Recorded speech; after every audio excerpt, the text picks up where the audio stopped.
Thompson Productions.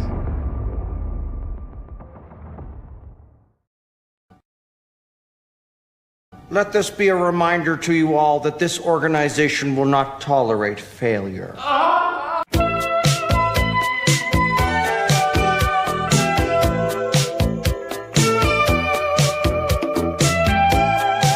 The side of the federal building has been blown off, Jesse.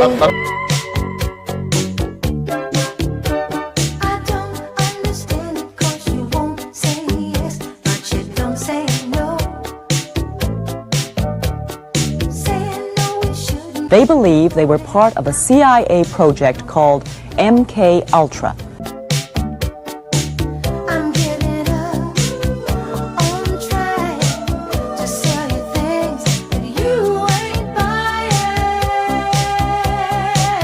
Just like a segment of society that is not living in reality.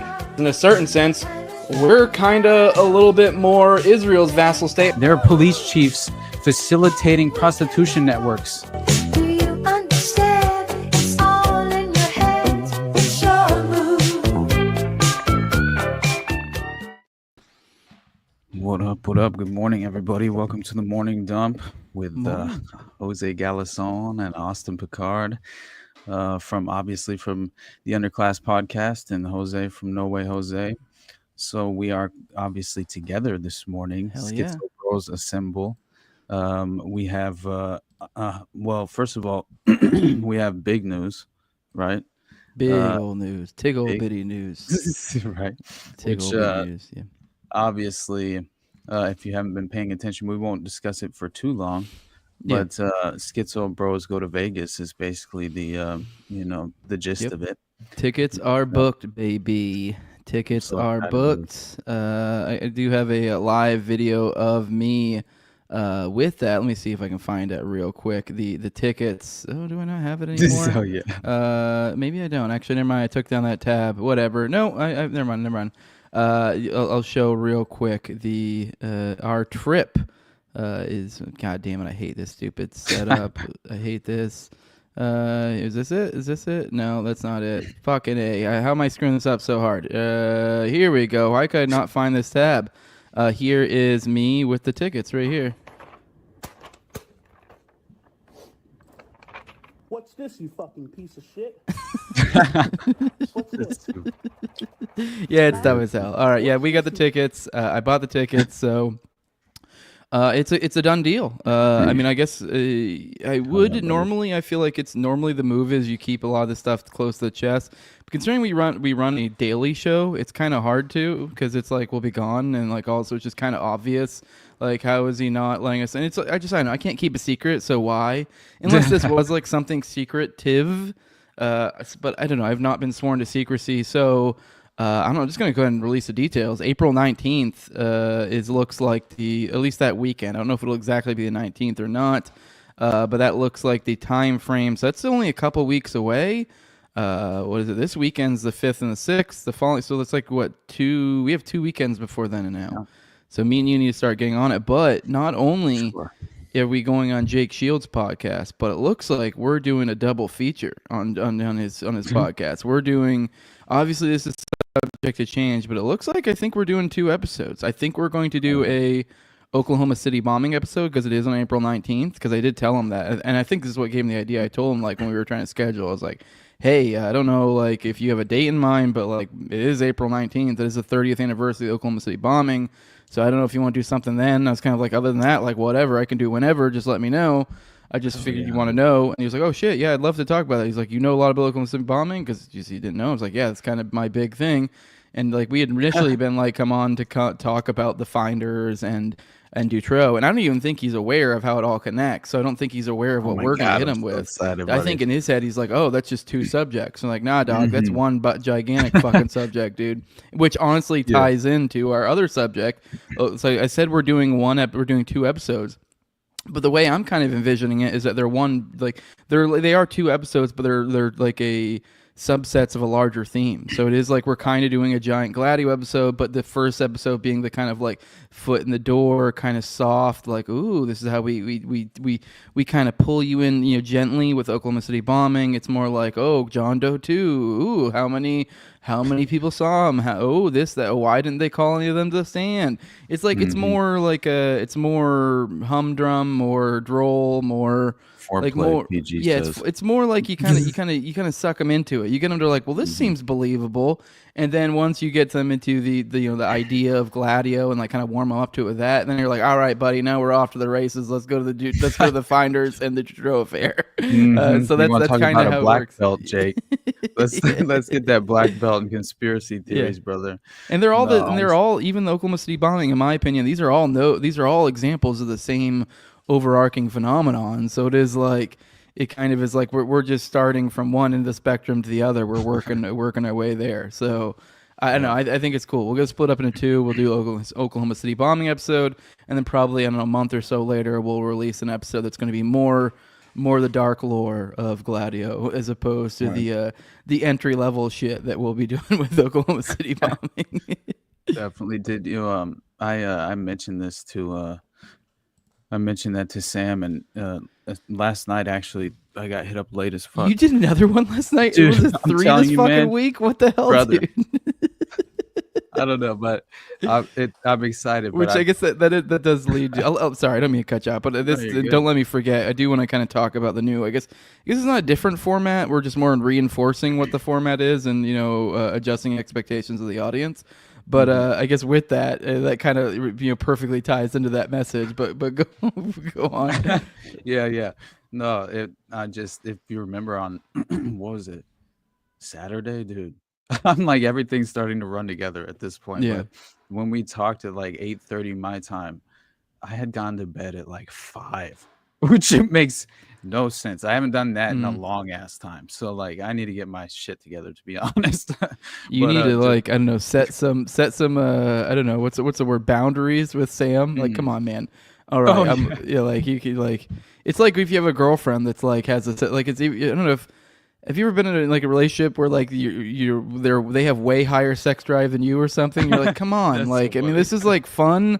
I enjoy it, but like I need some time. Like I need to be able to do other things in my life.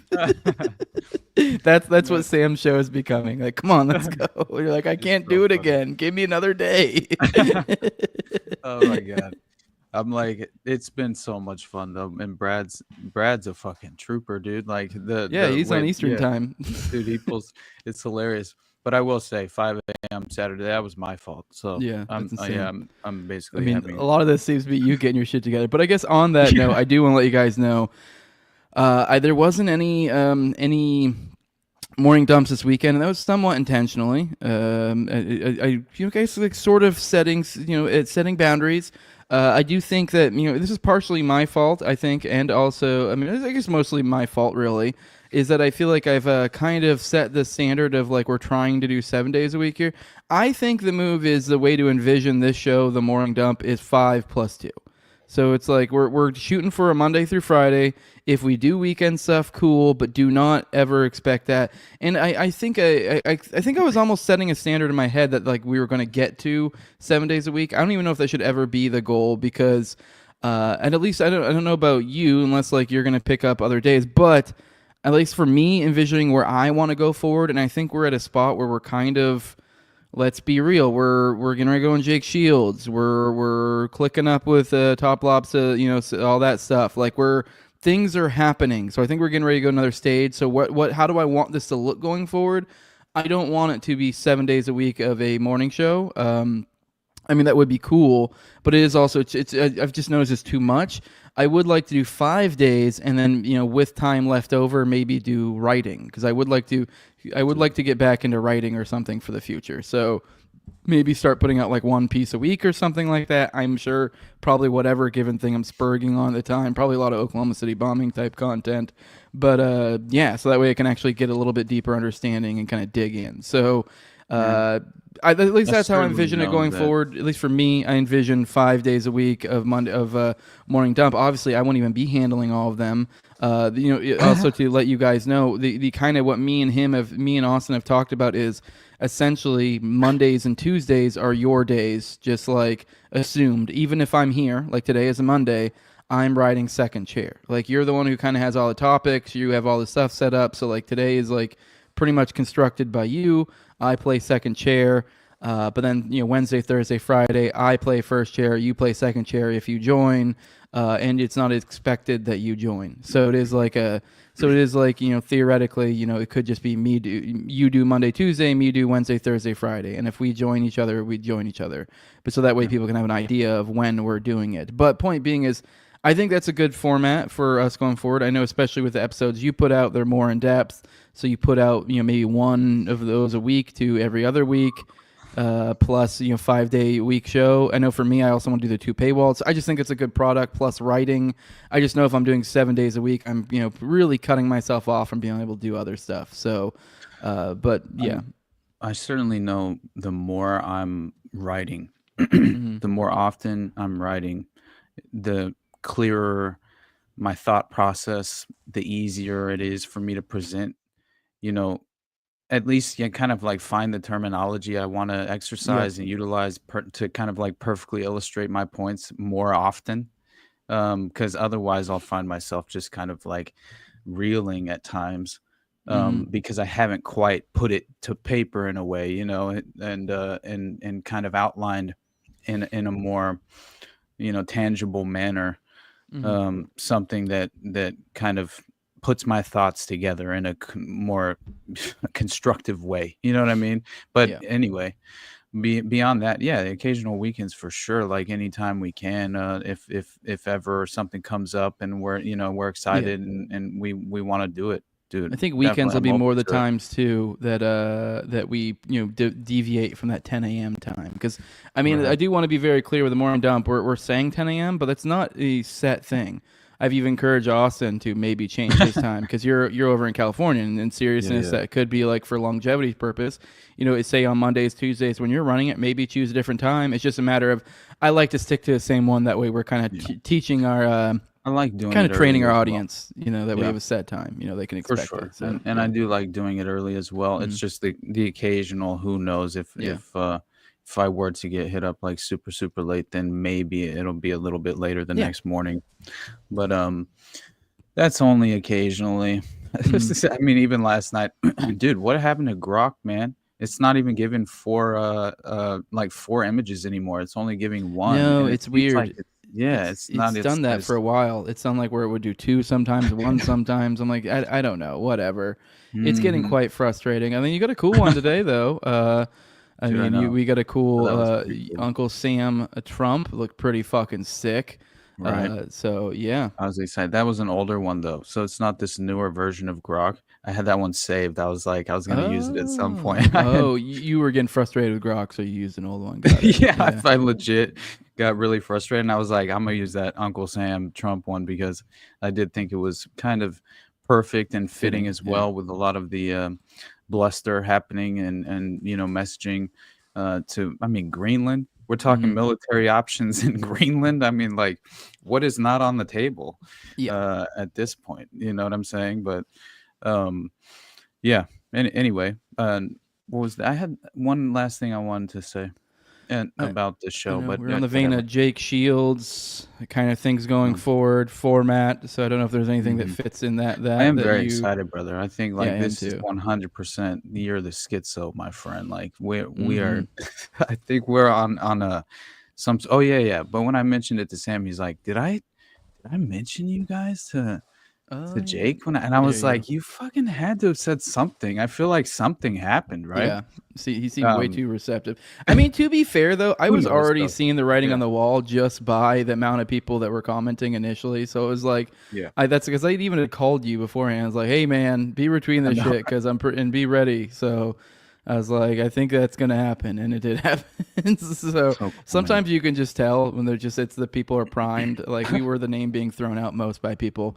There were other people being thrown out, but we were the names that seemed to be thrown out the most. And So once again, but yeah. shout out to the Anons, to the Schizo Bros, and to really the dangerous retards, honestly, as well. Top Lots, Right? yeah, him and his folks, yeah, 100%. big thing. Yeah. Nothing but love for Top and Raven as always. So, By the way, we got Adam Tom Bobby dropped a $10 super sticker for Austin over brother. on his channel. Just to remind you guys, if you do want to support the show in a donation type format like that, You can do YouTube with Austin. He's monetized. I am not. I lost that privilege a long time ago by being naughty on YouTube. But you can leave a Rumble rant for me. I do occasionally pop over to my Rumble to keep an eye on it. So I will give you a shout out if you do leave a Rumble rant, and I will read your message unless I miss it. And if that case, I am super sorry. But yeah, thanks, Adam. Yeah. Yeah. Well, excuse me. Anyway, so today, by the way, shameless promo. I'm going to talk to Big Truth. I think it's called the Big Truth Podcast. I'll have to, but either way, he's super cool dude. Hit me up on Instagram and seems to like to dabble in the conspiracy world or realm occasionally. And so he invited me on to talk today. I think it's like 4 my time. Mm-hmm. So we'll discuss. He mentioned like Jack Parsons and the process as well. So Okay, hell yeah. yeah, Getting it'll weird. be a fun conversation. Getting Yeah, real weird. absolutely. I see P Tracer in the chat. Says there a documentary or something coming out on Terrence-Chiki? Not that I'm aware of. There's a new book coming out by, I believe, Margaret Roberts, I believe is her name. It's called like, is it called like Blowback or something? But it's about like I mean, keep an eye. I'm sure you'll see more of it stuff coming out. We'll definitely be promoting it here soon. I think it's supposed to drop right around April 19th. So Did you see this shit that Richard tweeted about what Tanya tweeted and then Richard like quote tweeted her yesterday about Perhaps the Google search results. Yeah, I didn't look into that. I Yeah. don't know. I mean, I kind of just assumed that it was maybe someone just being a boomer, but because I mean, I don't know, but maybe they're correct. Like, you know what I mean? Like, Right, if I I get see Richard Booth and Tanya Yiki being like, I think they're messing with my Google results, I kind of like, without looking into it, I am kind of like, I don't know, maybe they're just like not really great with They tech. are. It's possible, but I do know they. But maybe they're de-rank- great. I don't know. I just assume Yeah. because they're of an older generation. Right. Google search engine, man. We all know, the intelligence connections there. Yeah. So obviously it is strange the deboosting and the de-ranking of like certain search results and like, yeah, it is very interesting. I don't know how. Obviously, well, that they kind have of perfectly ties into something I do. One of the few things I want, actually one of the only things, I think it might actually really be the only thing I wanted to present today. I don't know if you had something particularly pressing you want to go into, but I thought this little morsel I thought was pretty interesting. I don't think you were on the show when we covered this recently, but I'm sure you saw about it, the Epstein stuff. I'm sure you saw the recent news about, oh, we've got all these terabytes. I even said in a different, I even said over here, when are those 6 million terabytes dropping? Obviously playing off a Holocaust joke there. But, it was Kyle Serafim, for those who don't know, who recently went on InfoWars and was the one saying like, oh, brother, we got all these 6 million terabytes. I mean, I know we got all these people out here saying it's 300,000 tops, but I'm telling you it's 6 million. But anyways, obviously that's a joke. But point being is he came out and he's like, oh, I have super secret FBI source that's telling me that, we have all these terabytes. I forget how many. It was some crazy amount of terabytes that the FBI is processing and expect stuff to drop soon. Expect the white hats to come out and get the black hats really soon. That was what Kyle's role he was playing. He did a whole like stream on InfoWars, but apparently he's been. I mean, you guys know our buddy of the show, BX. He says here, sundress lady reporting a satanic murder cult. She's probably best known, especially with this show, for her coverage of 764, which we have done alongside, or not we, but which she has done a lot alongside. She got on recently or something. What was it? The CBC that she got on recently? I'm trying to remember that.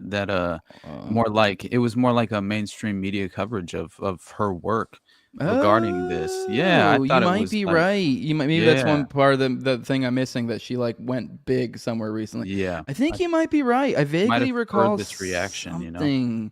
Like because she's gotten some pretty big. I mean, she's blown up. She's almost got 40,000 followers.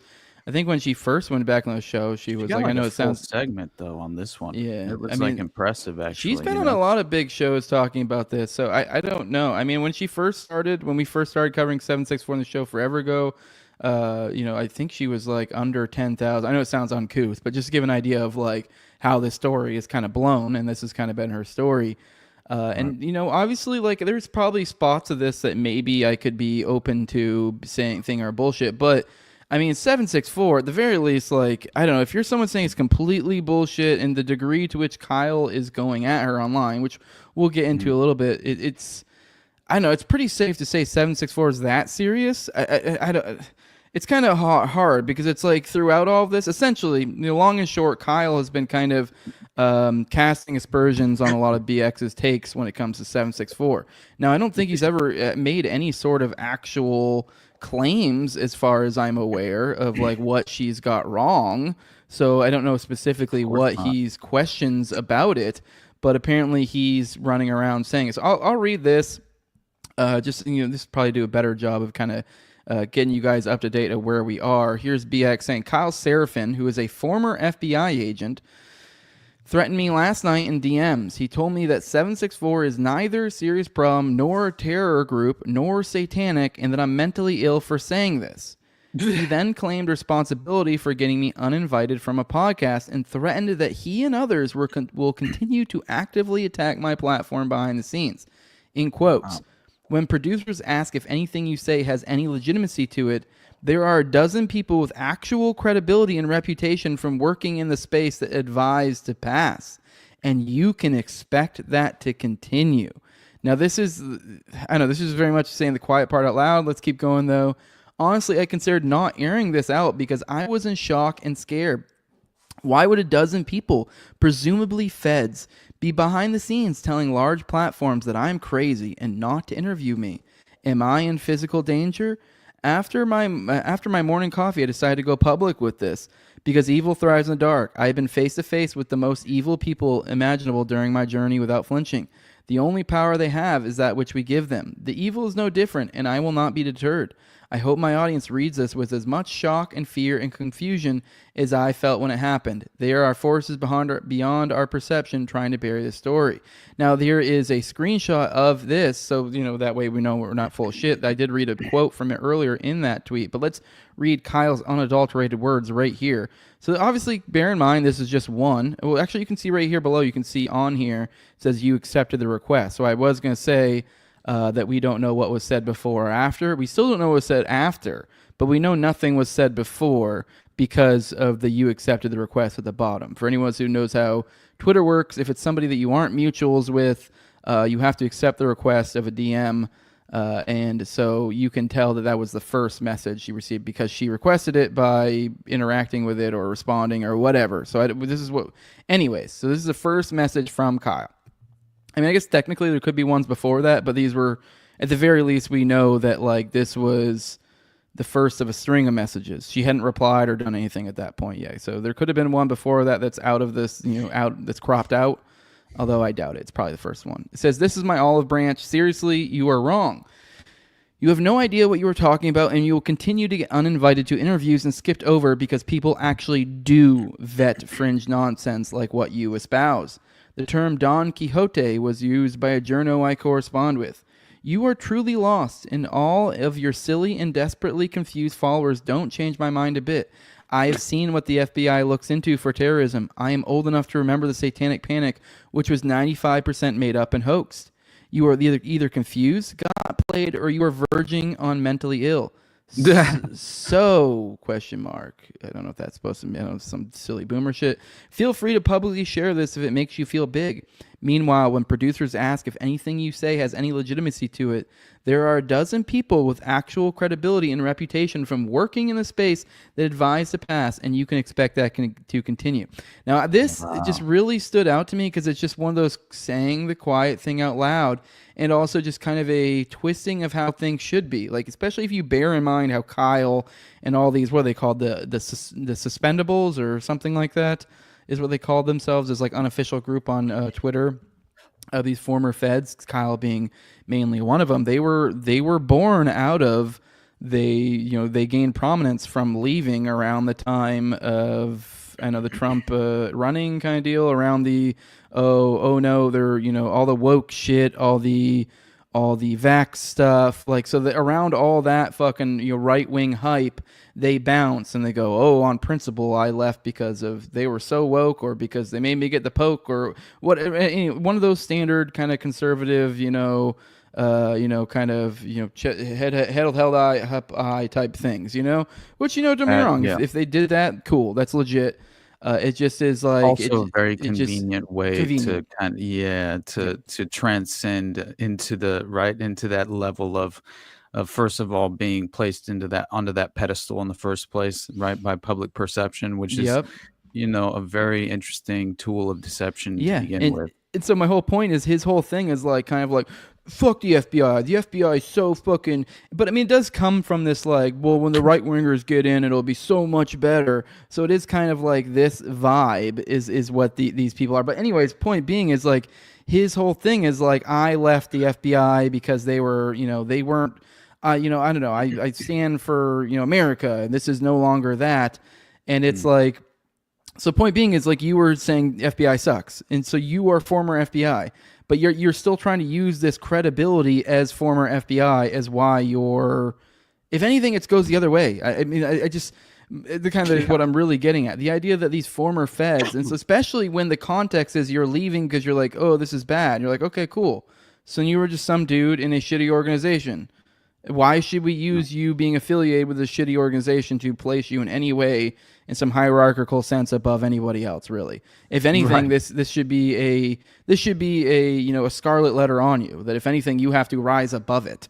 Exactly. The idea that, I'm a former Fed. An inherent advantage exactly. over the rest of us. Yeah, yes. So, I mean, like, I understand. Like, I do see people that see people like this, and it's part of why I've been hesitant to, Fed jack him or whatever, is because it's like, I don't know. It is also like, I've been in the situation where I was in the, in the government, a government worker, and I was like, I hate this. And so it is like, I get, like, being like, I don't want to be part of this. So it is like, maybe he did do, however long he did, 8, 9, 10, whatever years. And he said, God, this is fucking awful.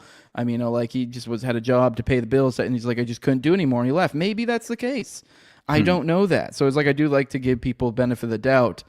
But it's, I know this idea that you're going to use your credibility as a Fed to oust other people, and this is what goes on behind the scenes. I think it's just an interesting little insight into how things work. It just makes me think of my own personal situation with I don't know what degree I've really said everything. I don't really even really care to, but I know a lot of people know that I was supposed to go on Tim Pool's Culture War show with Tanya Yiki at one point. She ended up not being able to come, and it was supposed to be me, Tanya Yiki, and it was supposed to be Bert, who worked for Tim at that time. So we were supposed to go on it. I just find it interesting. I did find out through, and I don't even remember who specifically said it or what, so I'm not even trying to start this drama storm. But apparently, I believe it was Ashton Forbes who had gone on before me, and then I guess Tim was not really feeling it, which he's the guy who's like the MH370 flight, weird technology. Yeah. So it's kind of like Malaysian airliner. Yeah, so it's like, ooh, futuristic technology, kind of. So he was, I guess when that happened, Tim wasn't feeling it, which no shade to Ashton, but I kind of get where Tim is coming from, because it is like, the whole crux of that story is like, oh, look at this video that shows it disappeared in some portal or whatever, and you're like, it's a portal from CERN. Yeah, and you're like, I don't know, okay, maybe that's legit. And you're like, but it's like, it also could be completely just bullshit, like some sort of CGI or something. But then it immediately becomes like, well, there's no way it could be because of X, Y, and Z bajillion nerd tech reasons, and you're like, whoa, dude, I don't fucking know. This just looks like a fucking video to me, and it could be faked. But so point being is, I understand why he then goes, you just like, I don't want to do stuff like that anymore. And then he essentially canceled my episodes, but my understanding. And so he kind of wrote that off, that similar story. So I'm assuming you probably didn't even look into it, as kind of in the same crux as that. Wow, of like just I didn't realize that. But my point being is, it's kind of like, it could have just as easily been somebody like a Kyle behind the scenes that like kind of, and I've seen him make some statements on the Oklahoma City bombing before, and he was completely wrong. I don't remember exactly what he said, but it was just kind of standard takes, nothing like too crazy.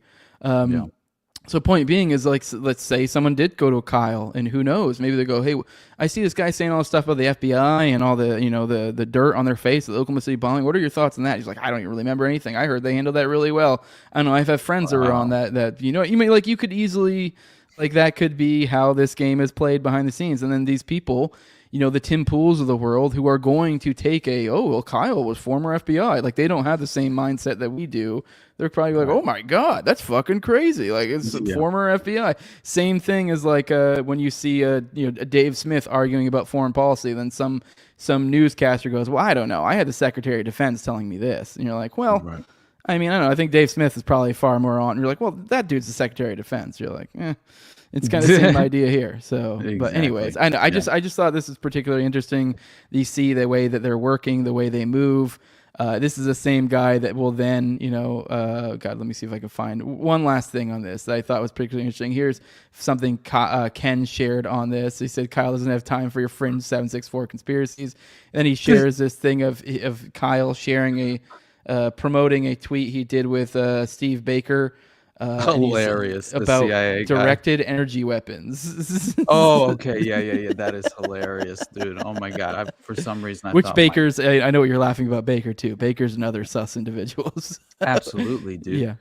Yeah. That's why they all glow, man. It makes, it's ridiculous for anybody to kind of, first of all, you're exactly right as far as just like using that framework. And it's a false pretext for like this badge of credibility that, is undeserving in every way possible. Like, if you understand the credibility of the state to begin with, as well as these federal organizations that should all be abolished, right? Because all they do is prop up the most violent black markets on earth and obviously stage domestic terrorism with our taxpayer dollar, and then use the ultimate strategy of problem reaction solution to facilitate this dystopian framework, which is exactly what's taking place. And another reason why I always kind of fall back to, well, first of all, before we get away from this, BX did go on CBC's Fifth Estate. It was March 21st that I saw her post about it. And she was on a full special like segment where she did like, dude, it looked like impressive, they and it was well produced as well, so it looked like a big opportunity for her. So that makes sense why less than 10 days ago. Yeah. I mean, come on, that's just crazy to me. But anyway, so beyond sorry, and didn't mean to cut you off. I was just going to say I was looking at the rest of the thread she said, and I guess she was also claiming that she's saying mutuals have advised her that Kyle's DMing them to smear her, which I don't know how true it is. I will go ahead and put this out there real quick in the interest of fairness. I do generally, I have seen sometimes shit like this come from BX's corner of the world, and now I'm not saying anything bad about her. I'm just saying she is a woman, and so I do see womanly arguing a lot, and I do very much often just kind of zone it out. But every now and then there's something like, holy shit, who is she arguing with and what's going on? My point being is she does kind of get caught in this. I think to some extent it is like just kind of woman behavior to where it's like you're just kind of bringing it on yourself somewhat. Although she's generally in the right usually when I do pop my head and see what the fuck's going on. But I just wanted to throw that out there. So I'm not always embroiled in whatever thing she's arguing about.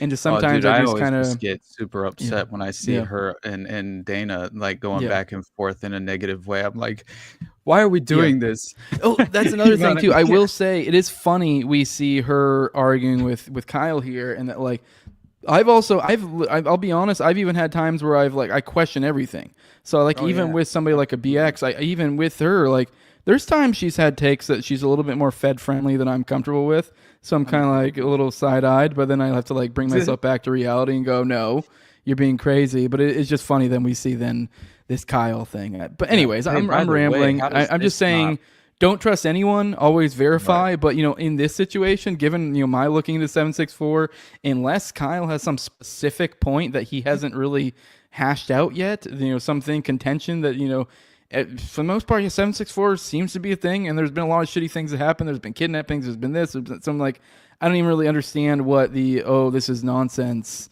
like what the angle is. So that seems insane to me. But that I mean, like as far as honestly, that's almost like a parallel story. If you're suggesting what I think you just might have been, not saying that that's what you believe in any sort of way, but but I think it's a very interesting point because you see what happens when spooks are throwing, blowing smoke and mirrors. They obviously you would want to pit two compromised assets against each other in some sort of manufactured theatrics, right? In some sort of way to urge public opinion in certain directions, and also provide precedent-setting operations in very many ways. And so that's a possibility. As much as I don't want to imagine that in the terms of BX, like it's still very interesting.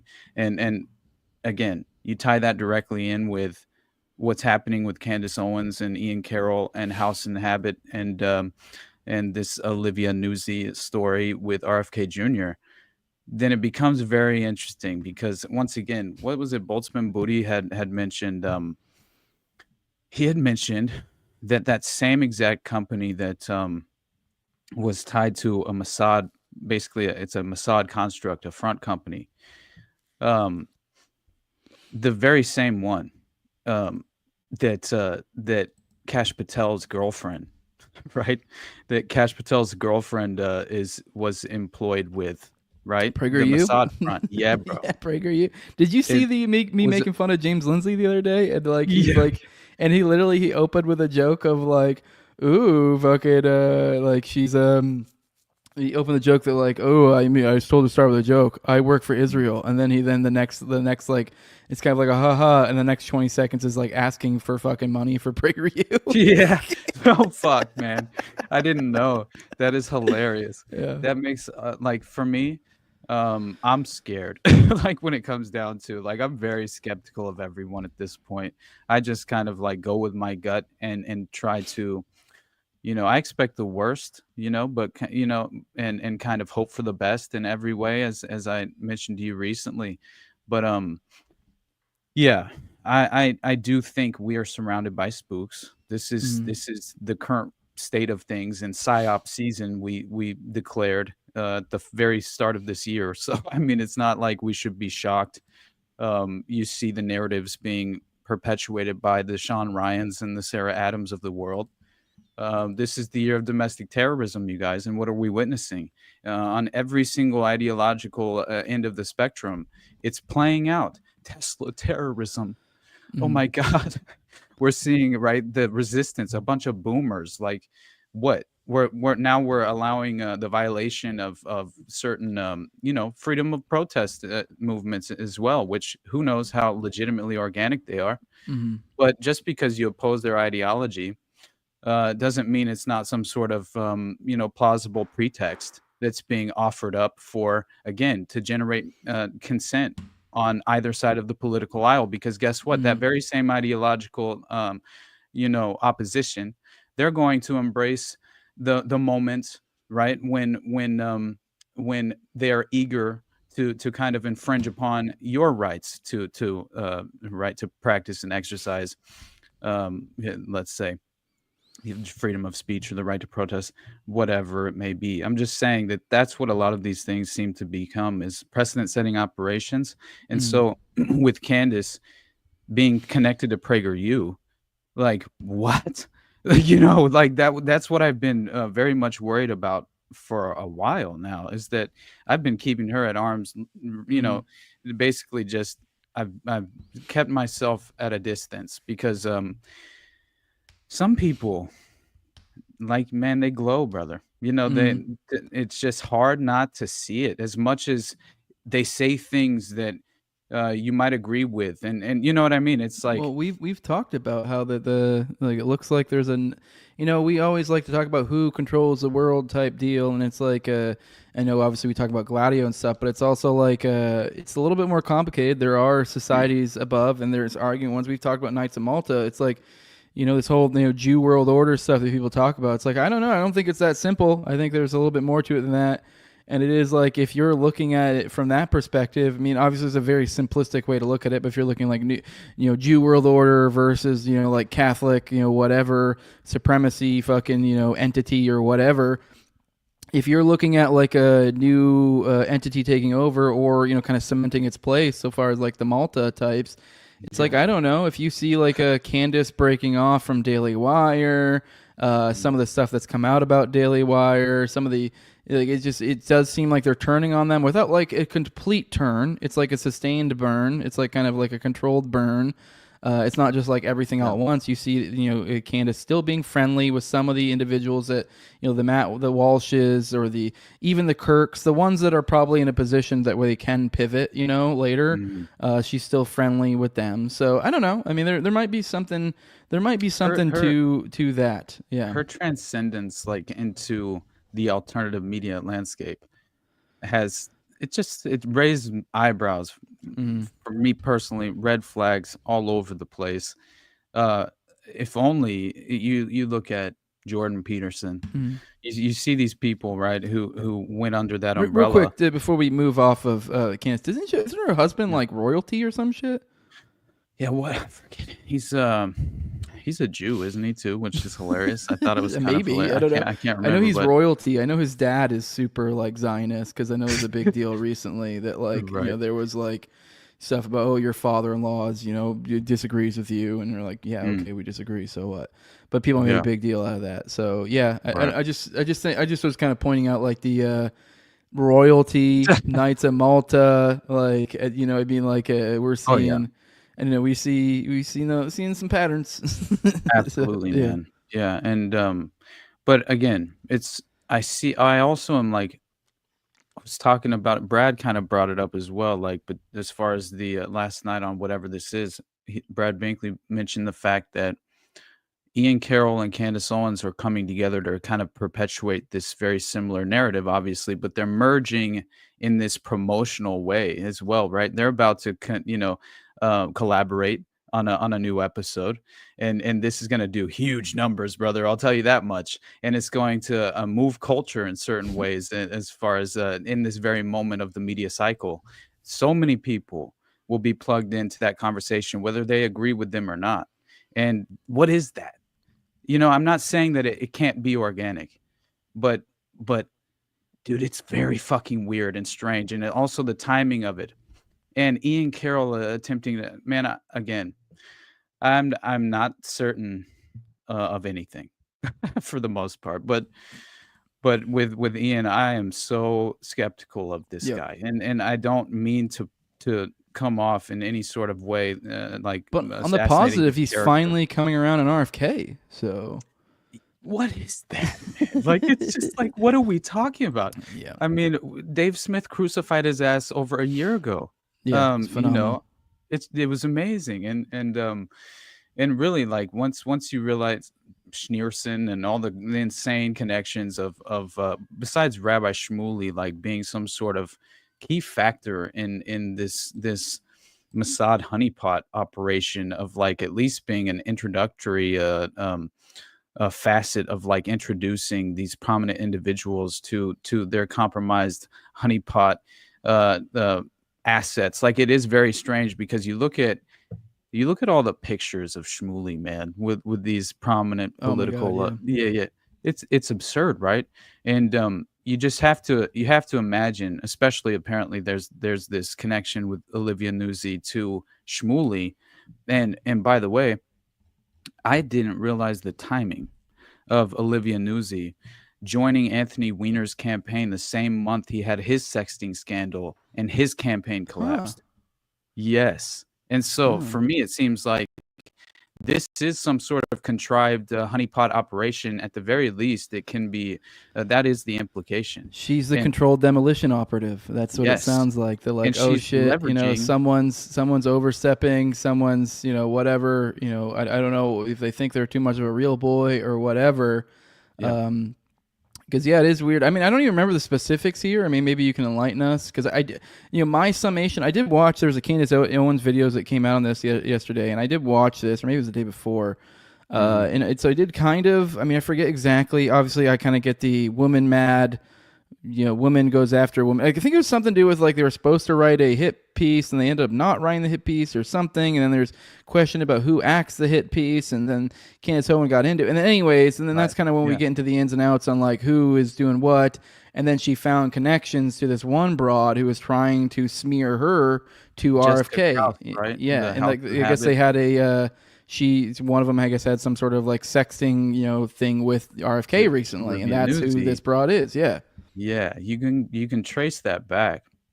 There's a so by the way, her license plate's RFK 669922. I know, right? It's like what the I fuck, saw that, dude? but what the fuck is that? Why would you even do that? That is so crazy. I mean, it's You know like what I'm it's one sequence away from haha I suck RFK's dick. Yeah. And I mean, they've been spotted like going on hikes, and like this has all been reported for over, for like 2 years at least, like for quite some time. Pussy's a powerful drug, dude. Yeah. And by the way, I think it was earlier this month, like a couple weeks back. It was Olivia Nuzzi spotted with Jessica Reed Krause at Mousson Frank's, the restaurant in LA.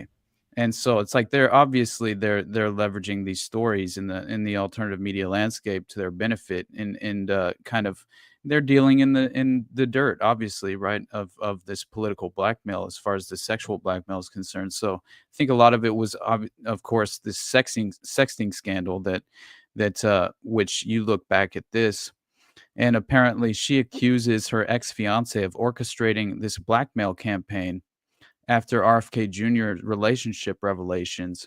And this was from The Independent in October of 2024. And you basically just have her accusing Ryan Lizza, this her ex-fiance, of orchestrating a blackmail campaign against her. And so you kind of like would imagine that's how these people operate, right? They just kind of levy the same allegations against that they're actually guilty of against the people who knows how legitimate that relationship was in the first place, because a lot of these honeypot operations and black swans and various assets that operate within that framework of sexual blackmail, I mean they are in arranged relationships, and it's usually all based on political prowess and what can you do for me, and which doors can you open on my behalf. Did you little side tangent, but I find that people hear us talk about that and they're probably like, what the fuck? But did you see a while back there was that Taylor Swift who's that dude she's dating that was like the football guy, the Kelsey. Travis Kelsey. Did you see the leaks that like supposedly that they were like a fake relationship, and that apparently dude. It's the same idea. It's like if celebrities. Oh, did we? Okay, yeah. Well, like sure. It was a while ago. It just made me think of. It was like, hey, celebrities are doing this, and you're like, Exactly. why wouldn't the elite do it? Wouldn't that make sense? Like I don't know. Exactly. Yeah. And so anyway, there's so much more, because apparently there's even this was what this dude, the ex-fiance, he alleges in a court filing that RFK Jr. wanted to possess and impregnate journalist Olivia Nuzzi. This was in October of 2024. That same exact time, there's this court filing of this dude, and this is no, it only costs you your soul, right? And so yeah, this personal relationship with RFK Jr. Apparently, she interviewed him for a profile in last November. That was 2023. And Nuzzi later claimed that Lizza harassed and blackmailed her before allegedly leaking her and Kennedy's alleged relationship in an attempt, she claims, to get her back. So this to me is how you kind of, it would make sense that it would be an arranged relationship. They're fiancés at the time, so there's not really any sort of legal obligation to remain together. And then the rollout of this story, and this, as far as just, this story being revealed to the public, it seems like it's being revealed in this way where she's the victim, of Blackmail herself, right? But Yeah. yet that is what reveals the actual relationship between her and RFK Jr., which is hilarious to me, and it's how you get away with I think the hangout itself, the Yeah. dangle in itself, and still get away with your credibility intact in certain ways. I want to know what role she played, if any, in the Wiener scandal. Like, if she leaked any She has. info or anything, like, because Dude, I was the saying, like, timing alone is Yeah. super, suspect. Because I was just thinking controlled demo, and you're like, you think about Wiener, it's like, what did he? I think both times he got busted for dick pics to like some 16, 17-year-old, some odd chick type deal, like something along those lines. So it is like, I mean, obviously, the lore that comes with the Wiener laptop is like, that's where like you get things Carlos like frazzle Danger, drip. man. Don't That's you where you get remember? all the dead cops that supposedly saw it and all that. So you're like, Oh, but yeah. you're like, oh, and then what he ended up getting got for was, he sent a dick pic to a kid. And my point is, so obviously, you're making the demonstration here of like, was this a controlled demolition? And if you look at an RFK type, you're like, if let's say the powers that be are like, yo, this dude's either getting too close to this or he's getting too close to getting burned. Like, let's be real, this guy has obviously been like compromised from the jump. Like, that was the whole joke. I did like almost 5,000 likes on a fucking tweet that was like sarcastically making fun of fucking Ian Carroll. Yeah, everyone is like, yeah, dude, this dude was clearly fucking like, it's retarded that we're like, oh my god, is he being blackmailed? You're like, yeah, he's been blackmailed from the jump. And it's like, what dark shit is this guy doing? Because it's not you see the way he behaves in relation to Israel, and you're like, yo, dude, I struggle to believe it was. I don't believe he's on tape banging a 16-year-old girl that's questionably of age looks. You know what I mean? Yeah. I don't think that's the case. I think it's some dark shit. So like, makes sense. I mean, by the way, did he really? I saw Jake Shields actually tweeted about. What was it? He said RFK Jr. I didn't realize this story had had potentially dug up his wife that had killed herself, that had hung herself. I didn't know this story. Moved her without a permit, which I guess that's the issue here. I mean, other than this, why the fuck are you moving your wife? The funniest fucking thing of all time, to be honest. Like, beyond the fact that, like, I don't know, everything about him, he's obviously on TRT or HGH or something, and his libido is off the charts. I mean, this dude is, he's just, but by the way, I found this very interesting that, Lisa Peace, her take on this, which she's very much like, and I don't mean anything. I think she thinks he just genuinely sucks. Attack. Yeah. And it's no personal attack on her. It's just like occasionally she has these very leftist milquetoast opinions and that I very much disagree with. So who knows how legitimate this is, but I try and take people's just as far as people who actually know these individuals on a personal level as much as I can. I try and see if there's any sort of credibility to their opinion in regard to these people like an RFK Jr. and Lisa Peace. I think at the very least she seems to have honest and pure intentions. You know what I mean? And like essentially like in her investigative practices, like in my mind, and her work on the RFK assassination alone is one of the most, it's a very valuable piece of work, and everyone should go check it out. But Bugfight says, I don't understand why you even tried if you have skeletons like that.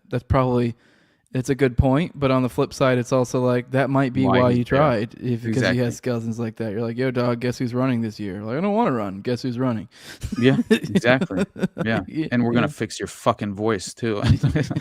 Like, honestly, I don't want to fix my voice. 100%, dude.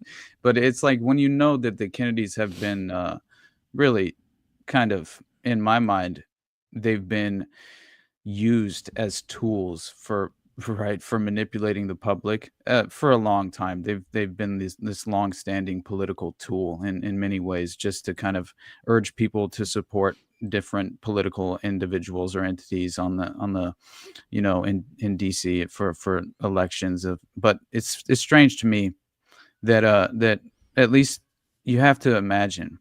By the way, of course, you have the Abedin connection when it boils down to, the Anthony Weiner dude, she was an intern, Olivia Nuzzi, for Anthony Weiner, and she rose to really. It was a lot of these Zionist publications, which she was directly involved with, and in her like media rise, which again, it was like Bloomberg was one of the main entities that helped her achieve some sort of significance.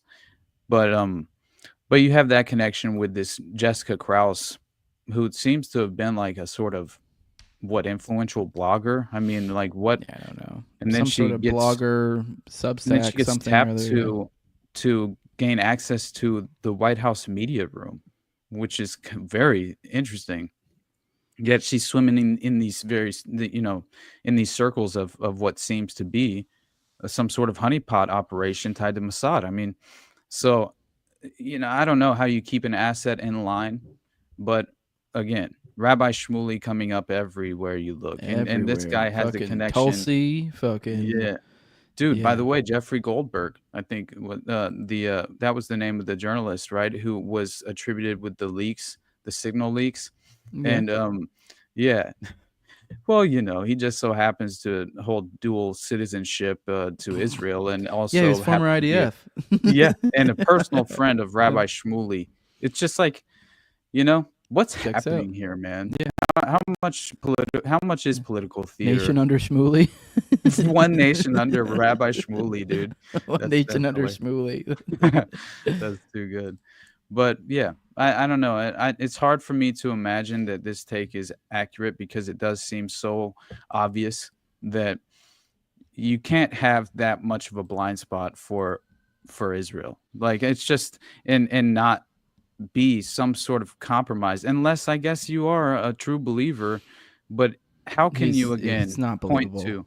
No, it's not. Again, we point to the Dave Smith crucifixion, basically, of RFK Jr. over a year ago, where he points out the fact that how can you interpret so Yeah. accurately the proxy conflict in Ukraine, but yet you have this inability to process the reality in Gaza. Like, it makes And there's no particular reason why they would be such ardent Zionists either. It's not even like you're Jewish. I mean, is Cheryl Hines Jewish and I don't know it? Like, there's no like, what is? He is a Kennedy. He's from an Irish family. He's like, there's no like the idea that they like. There's sometimes you can be like, oh, okay, it's because they're Jewish, and it's like, whatever, they've just been raised that way, and they've heard the propaganda their whole life, and blah blah blah. Like, dude, you're a Kennedy. You've looked into this shit extensively. You're amazing on other issues. Like, your shit. Like, it's just gaslighting, really, for anyone. It's either gaslighting or stupidity, really, in my opinion, to try to act like he isn't blackmailed in some sense. Like, it's just that, like, you just must not have that well of a grip on these issues, because if you knew where he stands on things and then know his stance on Israel, it just does not match up. Like, the greatest example was when he was amazing on Ukraine and Russia, like, knew every little bit of it. And it's like, dude, this is a perfect example, because it's the same thing. They were running with the same narrative control, the same, like, they were acting like, like history started the day that Russia fucking invaded. Yeah. It's a similar type of thing too, because with the Russia-Ukraine thing, you do have the invasion, you have October 7th, and the other one. So it is like, or you can do you can play hide the ball with, we act like nothing ever happened. So point being is, he was perfect on that, all the same fucking things, and then somehow just 180 degrees on the opposite for no fucking reason, gives no real argument. If you watch the debate with him and Dave Smith, it was what it basically was. There's nothing throughout all of that really gives any sort of meaningful pushback. He does give some of these standard boilerplate, Hasbro talking points, is what he would give, but he would never really give any meaningful. And then a few times he clearly was just flustered and would just move on past it. In that Dave Smith confrontation, right? His soul drained from his body. Like, it was so sad to witness. Honestly, it was like, it was undeniable. Like, it felt like it was impossible to come away from that with any other conclusion, right? And I saw Daniel W. said a Palestinian supposedly shot his old man. Yeah, man. Sirhan. You look into that, and it's far more. Obviously, he has ties to the Rosicrucian Order and the mob that ran the horse track that he worked at as well during the time that he was being hypnotized and put into these hypnotic trances and at the shooting range during his practice. And so yeah, but anyway, there's so much real more quick. to that. Someone said a Palestinian supposedly I shot. literally just addressed that. Okay, I stepped away for a that's what I was second. addressing. Okay, No, all you're right, good, all you're right, good. right. But what I was All right. addressing, Did you point out that's not his actual take though? Because like Yeah. that is what a lot of people point out. But you're like, yeah, but like that's not. If you actually know RFK's dude. take, that doesn't match up either. He is calling for Sirhan to be released. Yep. Because he believes he's innocent and that he was put into a hypnotic trance and that legitimately, it was he named who was responsible for his father's death was Thane Eugene Cesar, the individual who was moonlighting as a security guard at the Ambassador Hotel, and that Sirhan, and of course, according to Lisa Peace, and I believe her, I think her theory is very accurate on this, is that Sirhan was firing blanks in the pantry that night, and that because he was firing in the exact direction that the killer was, point blank range behind RFK, right, and so it's very interesting. And of course, if you know Thane Eugene Cesar and how he ties directly back to the Howard Hughes organization that was being tasked with a lot of these black budget ops at the time by the administration in their facilitation of tying off all the loose ends of that civil rights era, essentially. That's and again, a lot of it was tied back to the Jewish mob once more, and a lot of these special interest organizations tied to organized crime, which all were perfectly hand in hand in line with the intelligence apparatus moving forward with this dystopian agenda. And it was really about, again, what do we know about government? Largest faction of organized crime on the world stage is what the role of government truly is. And when you point back to, Sirhan was a Palestinian, yeah, guess what? How did that not become the most convenient tool to trot out as the plausible narrative in the official line for the reason behind his motivations for targeting RFK?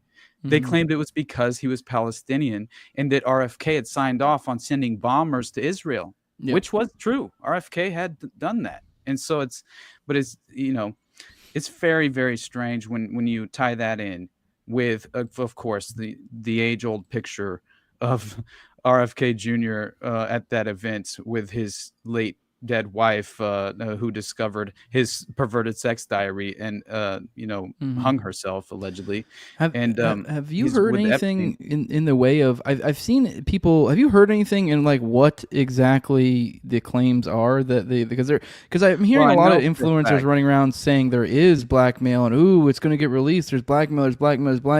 But I mean, like on RFK, right, but like they're saying it in such a way as if it's like it's about to be dropped or something. Yeah, if anything, what are they talking about? Pictures? His dick? I mean, what are we talking about? The dick? That's what I'm saying. But then you hear people talk about it, like in that post that I shared as like kind of the visual aid with which is me quote tweeting Aunt Carol. In that, he's kind of implying that like, it's out there and it's going to drop, and it really is like it feels like they're implying that it's something to do pretty fucked Israel? Up. Like they're implying it's something with Israel, but like the implication is that like it feels like they're implying it's really bad, like that it's more than just like as I imply, like here's some 16-year-old that maybe he thought was 18. So I mean, who knows? This is the climax of what we're gonna get out of That's this. my implication. Like this is part of the story. Like who would have known it was RFK in their midst? And like, are they really gonna throw him to the wolves like that? Like, is he gonna be the one that they like manage or try to let off some of the Epstein steam with or something? They're like, look, we gave you one. You can't say that we didn't. I mean, I don't think they're gonna go that far. That'd be nuts. But I'm just like, I don't know, because as I said earlier, it's kind of like narrative control with this, or like kind of like a controlled demolition with this broad that kind of comes in. But it's like, I don't know, maybe this one's just a full on, it is a control, but they're just going hard with it, like, because we gotta let off some steam. You gotta give them something. I don't know. I'm thinking outside the box, but I also feel like it'd be wild for them to betray someone like that to such a degree that's been such a good little player for them.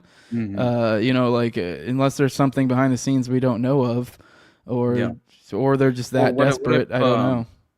how much could big pharma pay various investigative journalists or alternative media assets to potentially run a smear campaign and character assassinate an individual who is actually attempting to facilitate some policies that are positive. And at least I do believe many of the healthcare policies are dystopian in nature as far as what they will truly end up facilitating and inevitably. But I do also think that, like, I don't know, maybe removing advertisements for big pharma on just as far as Can we take a moment to reflect on what RFK has given us so far too, and the narratives we got from people? Because I mean, as we've seen, as we're talking about right now, RFK's blackmail, but we've talked about this for a while, and this has been kind of a known thing, and like there's been a lot of people who would address it.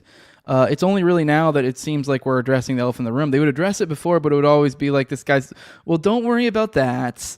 He's he's HHS, he's health and human, whatever the fuck, like nothing to do with Israel. Like, don't worry about it. Like, no, Roseanne. It was the Muslim brother. Exactly, but it's like Roseanne. It's why? Like, like he's it just. I don't know. It seems ridiculous to me. Like it seems. I don't know. I totally lost my. He threw off my train. My bad. Bro. You're good. What the fuck was I saying though? What was I? Oh, but no. What I was getting at is, and he's pushed through. You've seen he's actually pushed through anti-Semitism fucking things in HHS. Yeah. So it's like right. And so now we have these Ian Carrolls of the world that are going, oh, guys, I think he might be fucking blackmailed. So right. it is also like, I don't know, is he running some sort of narrative control? Like, oh, shit, now I look really stupid. I was hoping that, like, if I just was like, oh, don't worry about that, he's doing HHS, that, like, yeah, he's doing HHS. He's like, what's the issue here? Like, oh, I'll get my health stuff because I'm some fucking lefty. So it is like, even from a, like, given the benefit of the doubt, it is like, it can almost see that we're like, this could be a natural, like, shit, I was wrong. Like, now it's like, okay, I guess we're walking it back and we're actually going after it. Because this is, Ian Carroll is, a lot of people do point to him being controlled op or something. I do think it could just be natural organic incentives and him being someone who is caught up still somewhat in the mind virus of, we'll get him next time, the whole game of politics. Like, he does seem to be caught up in the game of politics. So I think that might be kind of where you naturally, like, it may not be this thing he's doing consciously and intentionally and being like, oh, I'm going to run cover for this guy, or I'm not going to cover this as much, or now I'll cover this, and whereas I wasn't before. But it's just like natural incentives come into play, and it's like, I don't know, maybe it's just a matter of like, oh, this guy is pushing through all these anti-Semitism stuff. He is bullshit. Everything I said about him's kind of been wrong so far. I've accidentally ushered my audience into thinking this guy's awesome and he's going to take away all the big bad pokey pokes and all that stuff. And instead, all we're getting is Jew laws. Right. I know that to me, man, it seems like some sort of like he does. Obviously, I'm very skeptical of Ian, if only because it's like I hope for the best, as I say, but I don't know, man. I don't believe in coincidence anymore, and it's very difficult for me to see how he almost seems to be leveraged for damage control in many ways, and it's like, okay, we've ran our limit in the sort of that inherent dismissal and blind spot that we talk about, the Israel exception. We're going to have to address this. Cue Ian Carroll, cue Candace Owens. How are we going to pivot in as far as that aspect of the ideology who support Trump, right? Which very much do fall in line with a lot of the Candace Owen types and the Ian Carrolls of the world. They do seem to be kind of propping up this generating a lot of this media hype surrounding the support of the Trump administration as well, right? And so it's like, to me, it feels like gatekeeping in many ways. And I don't know, it's this evidence has been out there for as far as like actual potential blackmail kind of for the theme, RFK Jr. Gatekeeping, Yeah, for so long that It's like, I don't know, man. It's impossible for me to imagine that they're just now coming to this information or being exposed to this information. That's absurd to me. Yeah. I mean, you're swimming in these circles with these individuals, and you allegedly, admit to understanding how these networks of compromise, human Now to give compromise. Bobby a little bit of backup, or not Bobby, Ian, a little bit of backup. In the videos, I did watch, I think, the full 10-minute thing. He never once was like, it feels like the narrative is like, oh my God, he's blackmail. But really, what he's saying in these videos is, there's blackmail that's going to be released. So he's never really saying that, like, oh, I didn't think there was or could have been before, or that he was loyal to Israel. So it is like you can kind of, you can kind of have his back. It's like, I don't know, but it doesn't feel like you were going too hard on it before today. You know what I mean? So It's here like, we are. Yeah. We're at odds, where it comes down to all of this significant infighting in this very alternative media landscape that we're discussing. None of us can agree on anything, man. I just mentioned this last night on whatever this is. We're all kind of, we can't assess properly the smoke in mirrors and the deception being deliberately, employed to again. I think a part of this, as far as like a part of the strategy of success, would be to cause this kind of destabilization within this very landscape, where we would find ourselves at a crossroads, unable to agree on the current paradigm that we exist in, and therefore how can we even have some sort of just as far as worthwhile conversation that leads to a viable solution of any kind that could lead us out of this kind of dystopian framework of information warfare, which is really what it is. And my favorite thing about Alex Jones over the years was the prison planet, and the as far as just information warfare, I think is just one of the best concepts of all time. But to that point, you have to listen to like at least 2 minutes of this, because this will blow your mind, dude. Like it just as far as, look at how the shift in perspective and how much this ties into the conversation we're having, as far as these very much these compromised assets that do seem to be creating these misconceptions and false narratives. And witness the shift in his perspective over the course of the years.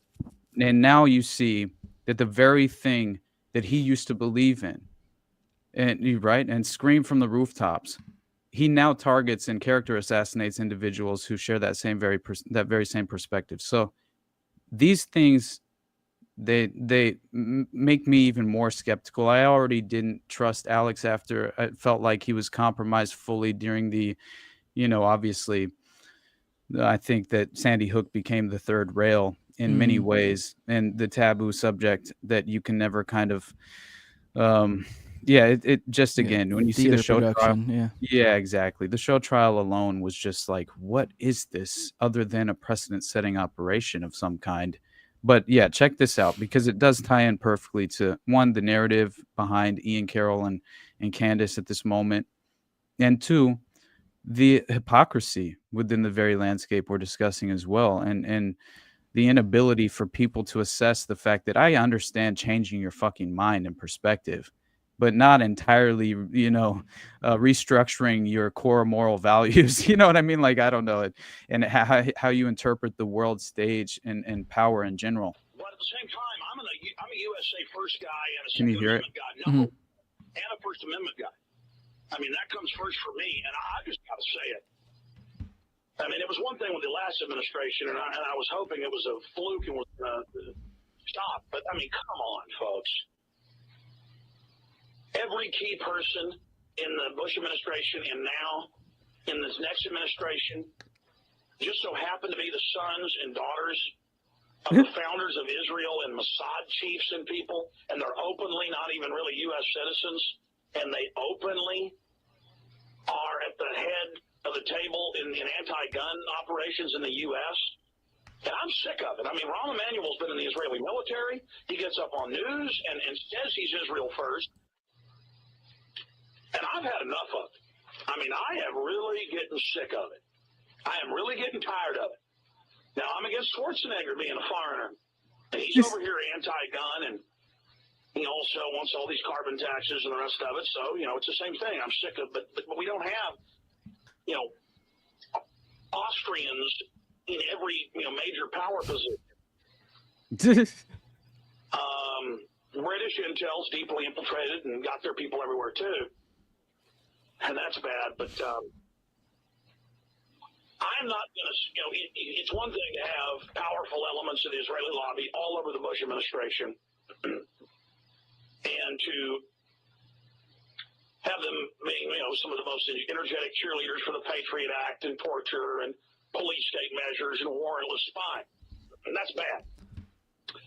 But to now have Rahm Emanuel, whose father was one of the head terrorists that founded Israel, and Rahm Emanuel himself is in the Israeli military, Israeli intelligence,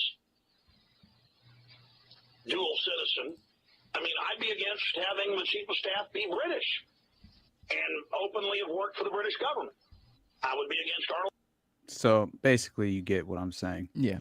It's just absurd to me that He's been calling for any sort of First Amendment things that I'm aware of, or just mean that he's been more of a cheerleader. I didn't know if there's something specific. No, he here. just obviously he's entirely behind, the Zionist agenda in my mind at this moment, and he's been one of the most energetic cheerleaders of the Zionist project in this modern at least the.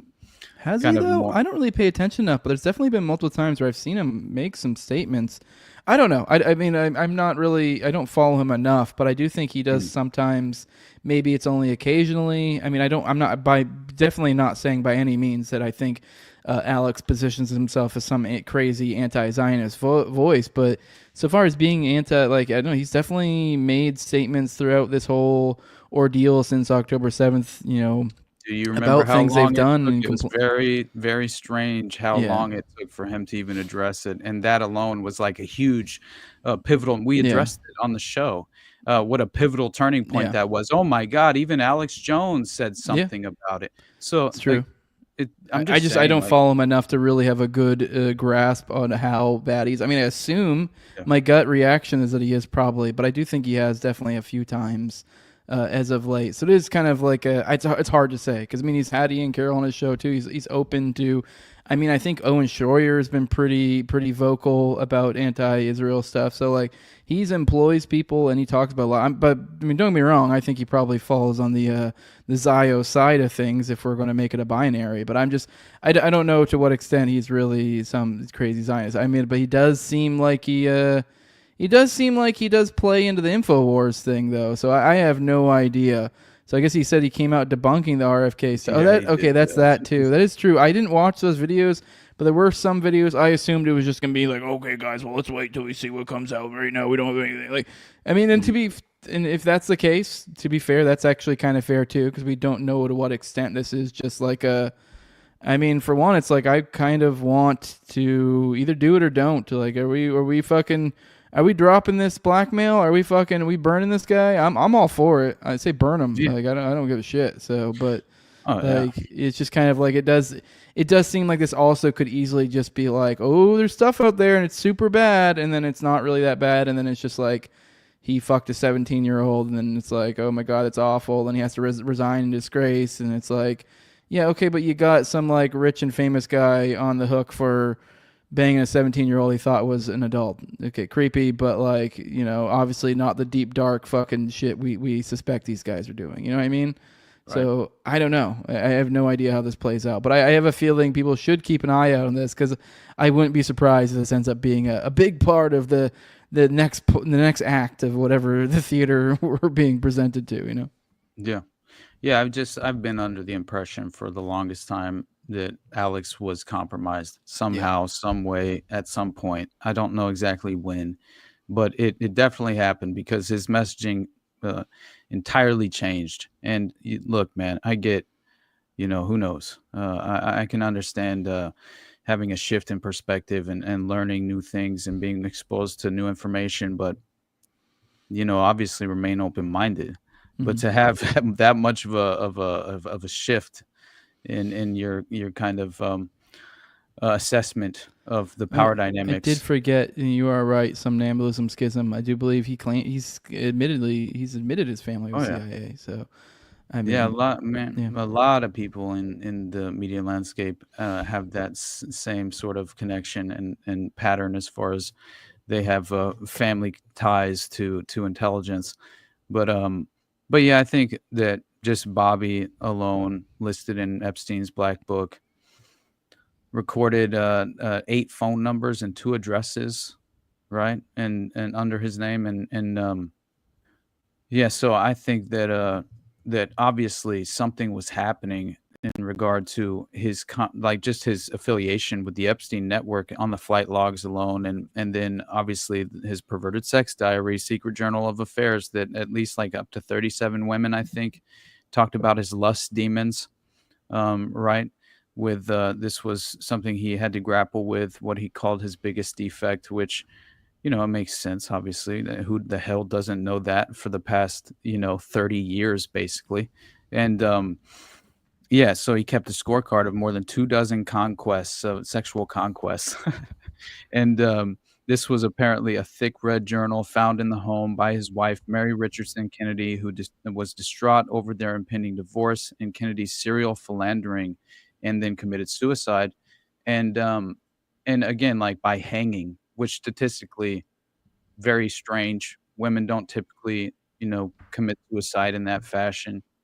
It's so it does, in my mind, raise eyebrows and always has, and the reason why, obviously, I think he has such a significant blind spot for, Israeli policy, but Mhm. the reason why he would be strategically put into place in this current administration, as well as being like I mentioned before, what was the goal at Davos? The named goal was we have to, Reestablish trust. exactly Mm. reestablish public trust. And so, what do? We task this individual, a Kennedy of all Mhm. people, Who then with gets busted for banging a teenager. hey, What a perfect person to fit that narrative 100%. into a way to take some of the steam out of your Epstein narrative.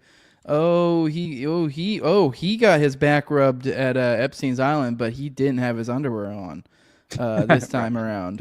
He didn't get the, I guess, fucking old Dersh didn't pass on the word to keep his undies on. So that's what the more we talk about, the more I am like, shit, man, that's perfect. That's perfect theater right there. A Kennedy, of all people, gets busted for banging a teenager.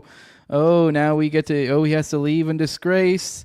It's probably well past the And what does that do? the limited statutations or whatever. So Right, statute of the limitations. statute of Yeah. limitations. So it's like, no harm, no foul. Oh no, Bobby banged a fucking 17-year-old back in his 30s or something. You know what I mean? Like, like that's how this is gonna. That could easily be how this all plays out. And you're like, see, we even went all the way down to a member of our cabinet, and we dealt with it. We saw Epstein's influence in our very own midst, and we took care of it. Right. We got rid of it, and it's kind of bearing in mind who he's been blackmailed by from day one. Clearly, I don't know who needs a W in this area without actually giving up anything whatsoever, aside from maybe getting rid of somebody that, if anything, might be a little bit pesky to them.